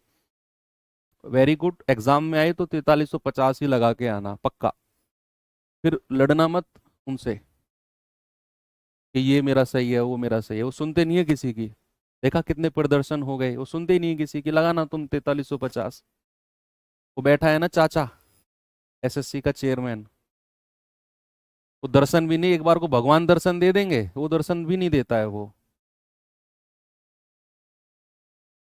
एक दुकानदार 66 वस्तु बेचने पर 22 वस्तु के क्रय मूल्य के बराबर लाभ होता है, लाभ परसेंट बताओ क्या होगा। ऐसे क्वेश्चन कि भैया कितनी वस्तु बेचने पर, एक पहेली के रूप में देगा, वो सीधा सीधा नहीं बोलेगा आपको कि 100 रुपए का लाभ है, 50 रुपए का लाभ है, इतना लाभ, वो एक घुमा के देगा आपको, एक पहेली के रूप में देगा कि 66 वस्तु बेची और इतनी वस्तु बेचने पर जो प्रॉफिट हुआ है ना, वो हुआ है 62 वस्तु के क्रय मूल्य के बराबर। यानी कि प्रॉफिट उसने एग्जैक्ट वैल्यू में नहीं बोला, उसने बोला कि 22 वस्तु के क्रय मूल्य के बराबर, उतने रुपए में मैं 22 वस्तु खरीद के ले आता, उतने रुपए में 22 वस्तु खरीद के ले आता जितने का प्रॉफिट हुआ है। ये उसने एक पहेली बना के दे दी। अब मैं आपको पहले इस दो मेथड से कराऊंगा, एक डिटेल मेथड अच्छा है वो भी, मतलब टफ नहीं है, और एक मैं बताऊंगा शॉर्ट मेथड कि आपको डायरेक्ट कैसे करना है। सबसे पहले आपको क्या करना है, ये सवाल जैसे आपने देखा, आपने सवाल में ढूंढना है कि इस पूरे क्वेश्चन में ओवरऑल प्रॉफिट है या लॉस है। इस पूरे के पूरे क्वेश्चन में आपको ओवरऑल प्रॉफिट हुआ है या लॉस हुआ है, ये आपको ढूंढना है। तो आपने देखा कि सर इसे पूरे के पूरे सवाल में हमें एक वर्ड दिखा लाभ, यानी कि भाई साहब को प्रॉफिट हुआ है। अब अगर भाई साहब को प्रॉफिट हुआ है तो हमें लाभ के बारे में पता होना चाहिए कि बेचने वाले मूल्य में से खरीदने वाला मूल्य माइनस किया जाता है। भाई बेचने वाले मूल्य में से खरीदने वाला मूल्य माइनस कर दो, प्रॉफिट आ जाएगा, क्योंकि हमने देखा ओवरऑल प्रॉफिट हुआ। अब जो प्रॉफिट है, पी के नीचे क्या लिखना है, प्रॉफिट कितना हुआ, प्रॉफिट कितना हुआ है 22 वस्तु के क्रय मूल्य के बराबर। प्रॉफिट कितना हुआ बच्चा, 22 वस्तु के क्रय मूल्य के बराबर। तो प्रॉफिट के नीचे लिखो 22 और क्रय मूल्य के बराबर है ना, तो 22 सीपी, ये प्रॉफिट हुआ है। जितना प्रॉफिट हुआ, जो भी पहेली पजल उसने बना के दे रखी है कि 22 वस्तु के क्रय मूल्य के बराबर है, तो आप लिख दो 22 सीपी, लिख दिया आपने। अब आप मुझे बताओ उसने वस्तु बेची कितनी है, उसने एक्चुअल में वस्तु बेची कितनी है। सर उसने 66 वस्तु बेची है, केवल 66।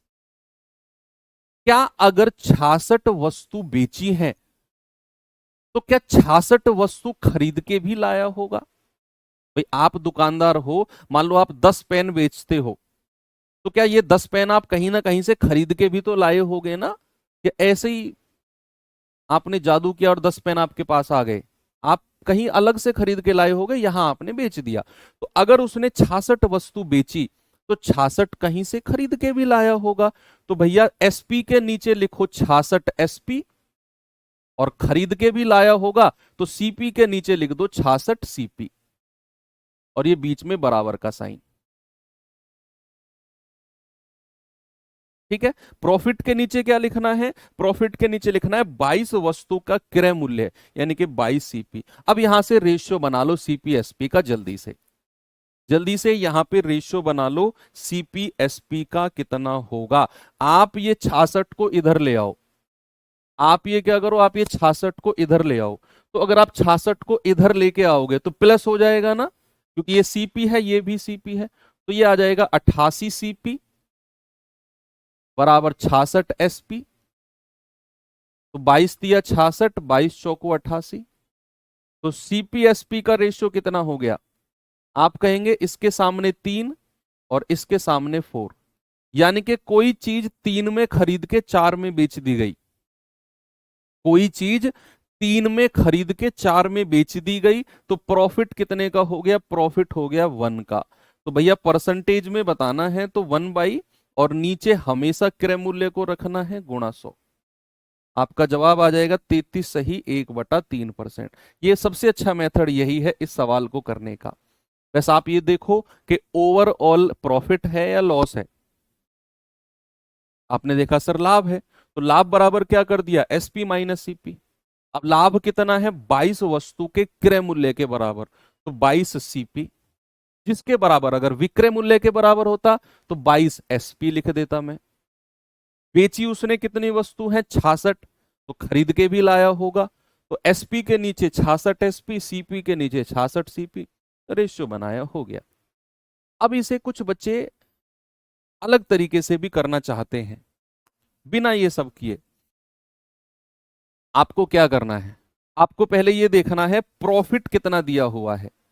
प्रॉफिट दिया हुआ है 22 वस्तु के क्रय मूल्य के बराबर। तो जो लाभ किसके बराबर दिया हुआ है? लाभ दिया हुआ है क्रय मूल्य के बराबर। दूसरे तरीके में आपने ये देखना है कि उसे या लाभ हुआ है या हानि हुई है, वो कुछ भी हुआ हो, वो किसके बराबर हुई है? क्रय मूल्य के बराबर या विक्रय मूल्य के बराबर? आपने देखा सर लाभ हुआ है और क्रय मूल्य के बराबर हुआ है। दूसरे वाले तरीके वाले बच्चे देखो कि लाभ हुआ है और क्रय मूल्य के बराबर हुआ है, तो आप मान के चलो कि क्रय मूल्य 1 रुपया है, एक वस्तु का, एक वस्तु का क्रय मूल्य 1 रुपया मान के चलो। ये लिखना नहीं है, अपने दिमाग में सोचना है। ये आपने अपने दिमाग में सोचना है कि मान के चलो एक वस्तु का क्रय मूल्य 1 रुपया है, तो फिर लाभ कितना होगा? 22 वस्तु का क्रय मूल्य कितना हो जाएगा भाई? 22 वस्तु का क्रय मूल्य 22 रुपया हो जाएगा। तो प्रॉफिट कितना हो गया? 22 रुपया। प्रॉफिट कितना हो गया? 22 रुपया। और क्रय मूल्य कितना होगा? 66 वस्तु बेची है ना, तो 66 वस्तु का क्रय मूल्य कितना हो जाएगा भाई? आप कहेंगे कि सर एक वस्तु का क्रय मूल्य 1 रुपया, तो 66 वस्तु को बेचा है तो क्रय मूल्य कितना रहा होगा? मुझे क्रय मूल्य चाहिए, 66 रुपया रहा होगा। मैं फिर से समझाता हूं, देखना। मैंने कहा आप सवाल में देखो कि उसे लाभ हुआ है या हानि हुआ है, कोई फर्क नहीं पड़ता, वो कितना हुआ है, क्रय मूल्य के बराबर या विक्रय मूल्य के बराबर। अगर वो लाभ क्रय मूल्य के बराबर हुआ है, एक वस्तु का क्रय मूल्य 1 रुपया मान लो। अगर वो लाभ विक्रय मूल्य सेलिंग प्राइस के बराबर हुआ है, तो एक वस्तु का सेलिंग प्राइस 1 रुपये मान लो। ठीक है, तो भैया एक वस्तु का कॉस्ट प्राइस 1 रुपया मान लिया, क्योंकि लाभ हमें कॉस्ट प्राइस के इक्वल हुआ। एक वस्तु का क्रय मूल्य 1 रुपया, लाभ हुआ है 22 वस्तु के क्रय मूल्य के बराबर, तो लाभ हो गया 22 रुपए का। सीधा सीधा, एक वस्तु का कॉस्ट प्राइस 1 रुपया, तो 22 का कॉस्ट प्राइस 22 रुपया, प्रॉफिट 22 रुपए का हो गया। अब 66 वस्तु है, तो 66 का क्रय मूल्य कितना हो गया? 66 रुपया। अब प्रॉफिट परसेंटेज बताना है, तो प्रॉफिट कितना है? 22, और नीचे हमेशा क्रय मूल्य रखते हैं, बटा 66 गुणा 100, 33 सही 1/3%। दूसरा तरीका ये हो गया। और ये सब आपको दिमाग में, यहां तक दिमाग में रखना है, ये आपको थोड़ा सा कॉपी में कर सकते हो।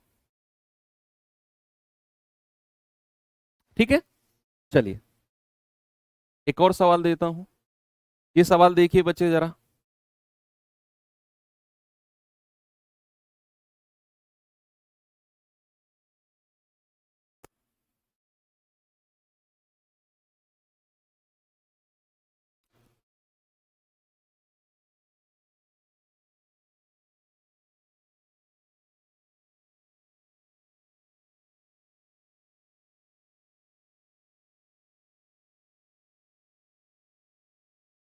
44 वस्तु बेचने पर एक दुकानदार को 11 वस्तुओं के विक्रय मूल्य के बराबर लाभ होता है। आप देखो उसे ओवरऑल प्रॉफिट है या लॉस है? उसे ओवरऑल प्रॉफिट है या लॉस है? सर उसे ओवरऑल प्रॉफिट है। अब जैसे आपने देखा कि प्रॉफिट है, तो हम समझ गए प्रॉफिट बराबर होता है एसपी माइनस सीपी। बेचने वाले में से खरीदने वाला माइनस कर दो। अब प्रॉफिट किसके बराबर हुआ है? 11 वस्तु के विक्रय मूल्य के बराबर।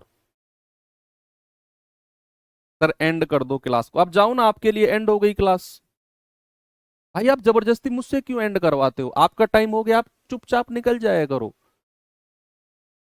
मैं नंबर, जो नंबर आते हैं ना कितने बच्चे लाइव चल रहे हैं, मैं वो देखता ही नहीं हूँ। वो छुपा के रखता हूँ ताकि मुझे ये पता ही ना चले कौन बच्चा सीरियस है कौन नहीं है। आपको अगर लग रहा है कि आपका टाइम हो गया, आप जाओ। मत तो मुझसे मुझसे क्यों कह रहे हो सर टाइम हो गया बंद कर दो? मैं क्यों बंद कर दूं भैया? मेरा मन है शाम तक पढ़ाने का, मैं तो शाम तक पढ़ाऊंगा। जिसको पढ़ना है पढ़ो, नहीं पढ़ना है आप जाओ। ऐसे क्यों इरिटेट करते हो?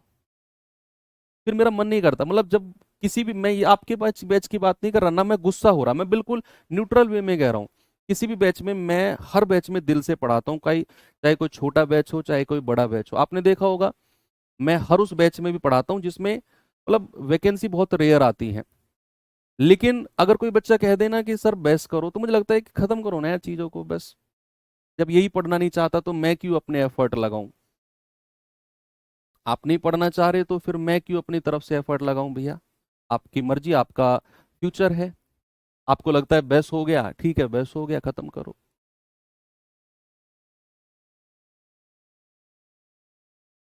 कह रहे 11 वस्तु के विक्रय मूल्य के बराबर लाभ हुआ है, तो लाभ के नीचे क्या लिख दो? 11 वस्तु का विक्रय मूल्य यानी कि एसपी, क्योंकि विक्रय मूल्य के बराबर लाभ हुआ।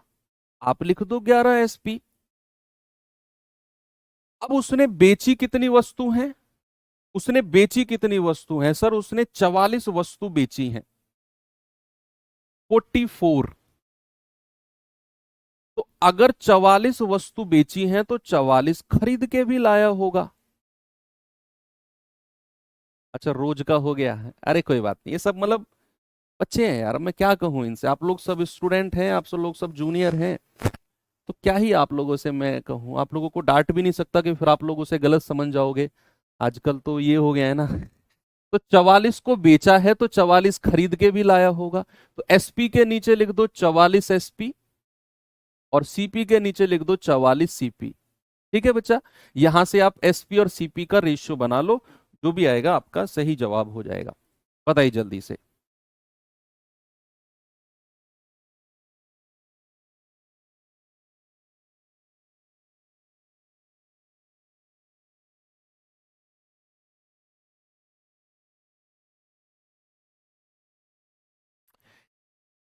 भाई 11 वस्तु के विक्रय मूल्य के बराबर लाभ हुआ है ना, तो प्रॉफिट के नीचे लिख दो 11 एसपी, क्योंकि विक्रय मूल्य के बराबर लाभ है। पिछले क्वेश्चन में क्रय मूल्य के बराबर लाभ था, तो हमने 22 सीपी लिखा था। जितनी वस्तु बेची है उसके नीचे एसपी सीपी लिख दो। अब ये 11 उधर जाएगा और ये 44 इधर आ जाएगा, तो 44 सीपी, और ये 11 एसपी उधर जाकर 44 में से घट जाएगा, तो 33 एसपी बचेगा। 11 तिया 33, 11 चौकू 44। तो प्यारे भाई सीपी एसपी का रेशियो कितना आ गया? सीपी के सामने 3 और एसपी के सामने 4। कोई चीज 3 में खरीद के 4 में बेची गई है, 1 रुपए का फायदा। परसेंटेज में बताना है, 1/3 × 100, यानी कि 33 सही 1/3% का प्रॉफिट हो गया। Option number D. आप अगर चाहो दूसरे तरीके से करना तो बिल्कुल कर सकते हैं। कैसे, मैं आपको बता देता हूं। एक कॉपी कर लेते हैं आगे। आप ऐसे सोचो कि उसे जो लाभ हुआ है वो क्रय मूल्य पर हुआ है या विक्रय मूल्य के बराबर हुआ है? सर लाभ हुआ है तो किसके बराबर हुआ है? विक्रय मूल्य के बराबर। लाभ हुआ है विक्रय मूल्य के बराबर हुआ है, तो आप मान के चलो एक वस्तु का विक्रय मूल्य 1 रुपया है। एक वस्तु का विक्रय मूल्य कितना है? 1 रुपया। बहुत सारे लोग इसी मेथड से करते हैं जो मैं करा रहा हूं, लेकिन वो, उनको ये मेथड आने के बाद भी वो गलत कर देते हैं कई सवाल, क्योंकि उन्होंने रटा होता है इसको नीचे रखो उसको ऊपर रखो, उसको ऊपर उसको नीचे, और कई बार वो ऊपर नीचे के चक्कर में गलत कर देते हैं। तो उस इसीलिए मैं आपको बता रहा हूं कि आप कभी गलत ना करो अपने इस मेथड को, जो आपने सीखा हुआ है ये डायरेक्ट वाला भी, कि लाभ हुआ है विक्रय मूल्य पर, एक वस्तु का विक्रय मूल्य 1 रुपया, तो लाभ कितना हो जाएगा? प्रॉफिट कितना हो जाएगा? प्रॉफिट हो जाएगा 11 वस्तुओं का विक्रय मूल्य यानी कि 11 रुपए। और हम चूंकि एक वस्तु का विक्रय मूल्य मान के चले हैं 1 रुपया, तो 44 का विक्रय मूल्य कितना हो जाएगा? 44 का विक्रय मूल्य 44 रुपया। 44 का विक्रय मूल्य कितना हो जाएगा? 44 रुपया। क्योंकि देखो पिछले क्वेश्चन में मैंने क्या बोला, पिछले क्वेश्चन में मैंने एक वस्तु का क्रय मूल्य 1 रुपये माना था, तो प्रॉफिट 22 का क्रय मूल्य यानी कि 22 रुपया, और फिर उसने 66 वस्तु बेची थी, तो मैंने 66 का क्रय मूल्य निकाला। क्यों? क्योंकि मैं एक वस्तु का क्रय मूल्य मान के चला था, तो 66 का क्रय मूल्य सीधा 66 रुपये बोला। यहां पर मैंने क्या बोला? एक वस्तु का विक्रय मूल्य 1 रुपया, 11 के विक्रय मूल्य के बराबर प्रॉफिट हुआ है, तो प्रॉफिट 11 रुपया। और चूंकि मैं एक वस्तु का विक्रय मूल्य 1 रुपये मान के चला हूं, तो 44 वस्तु का सेलिंग प्राइस 44 रुपये। अब आप सोचो कि 44 रुपये में आपने कोई चीज बेची और 11 रुपये का फायदा हो गया, तो आप उसे खरीद के कितने में लाए होगे? 44 माइनस 11, 33 रुपये में खरीद के लाए होगे आप उसे। ठीक है भैया, तो परसेंटेज प्रॉफिट कितना हो गया? 11 बटे नीचे हमेशा क्रय मूल्य होता है और गुणा 100, तो 11 एकम 11, 11 तिया 33, ये हो जाएगा 33 सही 1/3%। ऑप्शन नंबर डी हमारा बिल्कुल करेक्ट है। ठीक है, ये दूसरा मेथड है जिसे आप कर सकते हैं। आगे बढ़े, इस सवाल के पास आ जाओ बच्चे जरा।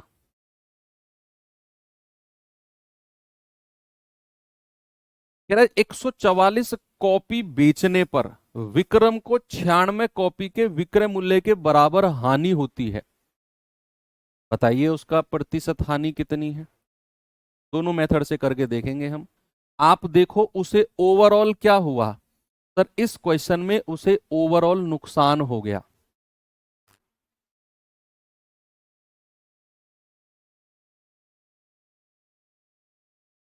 ओवरऑल क्या हो गया? नुकसान हो गया। तो हमें पता है लॉस बराबर क्या होता है?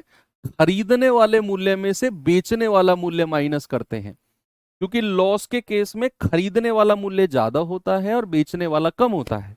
Cost price greater than selling price, कल ही बताया मैंने आपको, और ज्यादा में से कम को माइनस करो। तो आप कहोगे सर लॉस बराबर सीपी माइनस एसपी। अब लॉस कितना हुआ है? 96 के विक्रय मूल्य के बराबर, तो इसके नीचे लिख दो 96, और विक्रय मूल्य के बराबर है तो एसपी। अब कितनी कॉपी उसने बेची है? 144। भैया 144 खरीद के भी लाया होगा, तो सीपी के नीचे 144 सीपी और एसपी के नीचे 144 एसपी, और बराबर कर दो। सीपी एसपी का रेशियो लेकर प्रॉफिट परसेंटेज बता दो जल्दी से क्या होगा। आप कहोगे सर 144 इधर आएगा, क्योंकि ये एसपी है ये एसपी है, ये जुड़ेगा, तो कितना आएगा? 6 और 4 10, 9 और 4 13 और 1 14, 240 एसपी बराबर 144 सीपी। 48 तिया 144, 48 पंजे 240, तो सीपी-एसपी का रेशियो कितना हो गया भाई? सीपी के सामने 5 और एसपी के सामने 3। अब देखो कोई चीज 5 रुपए में खरीद के 3 में बेच दी, तो 2 रुपए का नुकसान हो गया। भाई 5 में खरीद के अगर मैं 3 में बेचता हूं तो 2 रुपए का नुकसान हो गया। तो 2 बटा और नीचे हमेशा कॉस्ट प्राइस को रखना है मल्टीप्लाई बाई 100, तो 5 से जाएगा पूरा 20 बार, और 20 दूनी 40% का नुकसान है जी। कितना नुकसान है? 40% का नुकसान है। आप इसे सेकंड मेथड से जाना चाहो तो आप ये देखो कि जो उसे लॉस हो रहा है वो क्रय मूल्य पर है या विक्रय मूल्य के बराबर है? लॉस हुआ है विक्रय मूल्य के बराबर, तो आप मान के चलो एक वस्तु का विक्रय मूल्य 1 रुपया, जिसके बराबर भी लॉस या प्रॉफिट हुआ है। एक वस्तु का विक्रय मूल्य 1 रुपया, उसे हुआ है लॉस कितना? 96 के विक्रय मूल्य के बराबर, तो लॉस कितना हो जाएगा? सीधा सीधा 96 रुपए का। और हमने एक वस्तु का विक्रय मूल्य निकाला है, तो 144 का भी विक्रय मूल्य निकालो, बराबर 144 रुपया, क्योंकि एक वस्तु का विक्रय मूल्य निकाला। अब आप दिमाग में सोचो, आप कोई चीज 144 रुपए में बेचते हो, आप कोई चीज 144 में बेचते हो और आपको 96 का नुकसान हो गया, इसका मतलब है आप ज्यादा में खरीद के लाए होगे। आप 144 में बेचकर अगर नुकसान कर रहे हो ना, तो आप 144 से ज्यादा में खरीद के लाए होगे। 144 से ज्यादा में खरीद के लाए होगे। तो कितने में खरीद के लाए होगे? 144 प्लस 96, यानी कि 240। बस लॉस परसेंट निकालना है, तो 96 रुपए का लॉस 240 पर और गुणा 100। जीरो, 24 चौके 96, 4 धाम 40% का लॉस है। ठीक है, ऐसे भी कर सकते हो। ये तो कहानी थी जब वो परसेंट पूछ रहा है। अब बात आती है अगर वो रुपए में पूछेगा। अभी तक जो क्वेश्चन हमने किए उन सब में वो प्रॉफिट या लॉस परसेंट पूछ रहा था। अब बात करेगा रुपए की। रुपए की कि कितने रुपए में बेचेगा, कितने रुपए में खरीदा था, वो पूछेगा। सवाल है, एक दुकानदार ने 20 किताब को बेचा और 5 किताब के क्रय मूल्य के बराबर लाभ हुआ। यदि उसने कुल 900 रुपए की किताब खरीदी तो उसने कितने रुपए में बेचा होगा?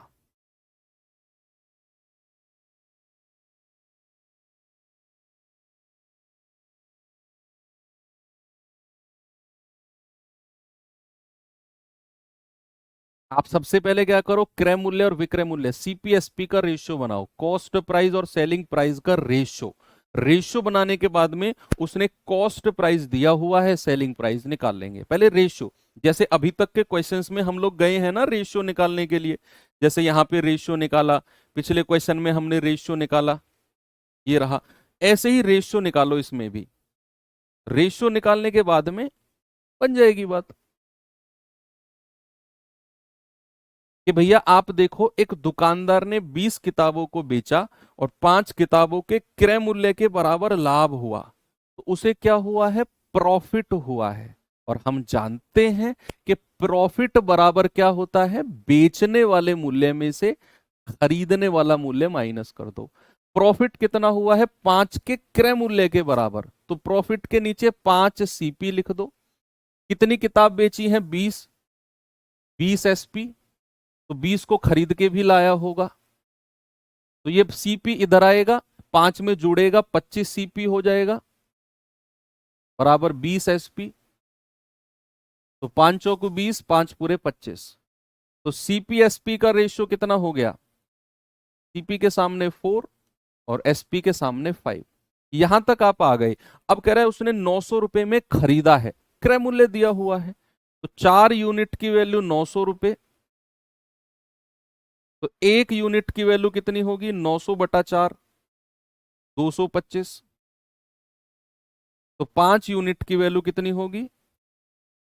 225 गुणा 5, यानी कि 1125 रुपए में उसने किताबों को बेचा होगा। Option number A. ऐसे क्वेश्चन में आपसे उसने ये तो ओवरऑल पूछ लिया, ये तो उसने ओवरऑल पूछ लिया कि कितने रुपए में बेचा। आपसे वो ये भी पूछ सकता है एक किताब का विक्रय मूल्य। ये पूछता है, बहुत सारे क्वेश्चन में पूछा गया। यहां तो उसने ओवरऑल कितने में बेचा, आपसे पूछेगा एक किताब को कितने में बेचा। आप क्या करोगे? आप कहोगे सर 1125, ये 20 किताबों को बेचा है, तो 20 का विक्रय मूल्य कितना है? 1125। तो एक का विक्रय मूल्य कितना हो जाएगा? 1125/20, जो भी आएगा आपका। इतना काम और एक्स्ट्रा करना है आपको, अगर वो एक किताब का पूछ लेगा तो। ठीक है, चलें आगे। देखो जैसे इसमें पूछ लिया उसने, इसमें उसने पूछ लिया भाई साहब,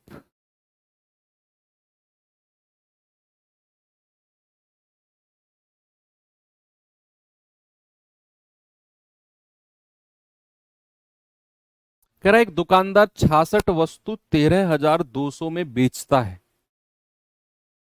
तो 22 वस्तु के विक्रय मूल्य के बराबर उसे लाभ हो जाता है। बताइए प्रत्येक वस्तु का क्रय मूल्य क्या है?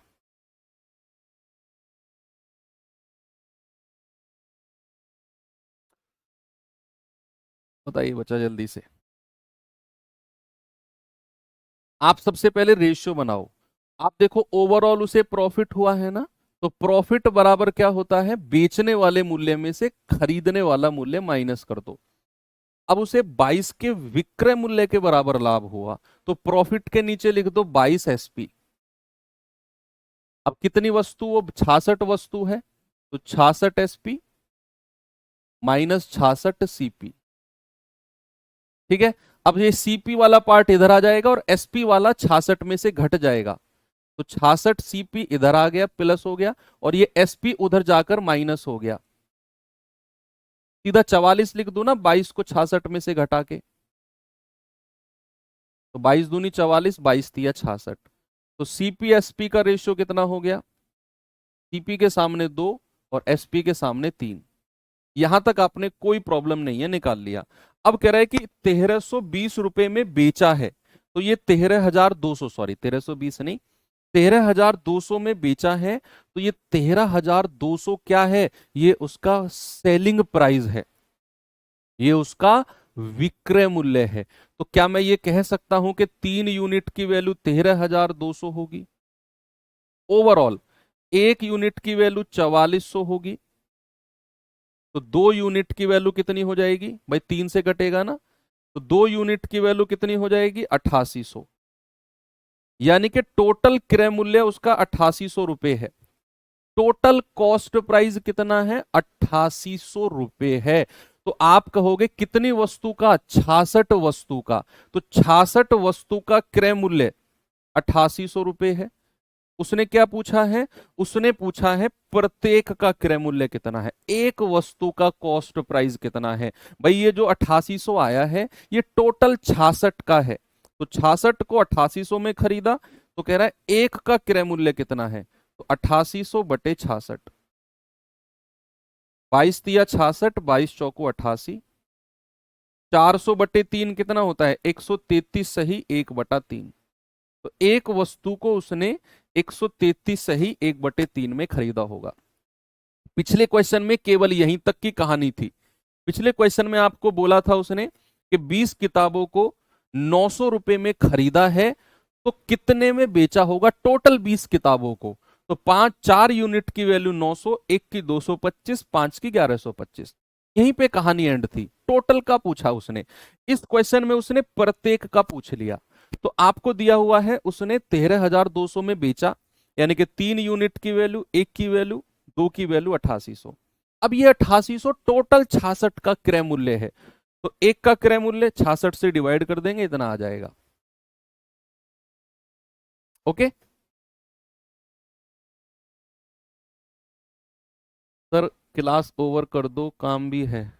ठीक है भैया, कर लो ओवर, आपकी मर्जी है। ठीक है बच्चे, फिर क्लास ओवर करते हैं, ये खुद से कर लेना, कल करा दूंगा आपको मैं। मत पढ़ो भैया, आज आप नहीं सुन रहे हो मेरी, हो सकता है कल आप जब एग्जाम में बैठो तो शायद आपको एहसास हो कि शायद सर को डिस्टर्ब नहीं करते हम, तो फिर चीजें एंड हमारी इस तरीके से नहीं होती। ठीक है, मैं अपनी तरफ से 100% दूंगा, आप 10-20% जितना भी दे रहे हो, बचा हुआ परसेंट का आपका नुकसान है। मैं अपने परसेंटेज में कोई कमी नहीं छोड़ रहा हूँ, आपके कहने ना कहने से मेरा परसेंटेज नहीं घटेगा मेहनत का। तो ठीक है, आपको नहीं पढ़ना है, मिलेंगे कल। थैंक यू, बाय बाय, जय हिंद।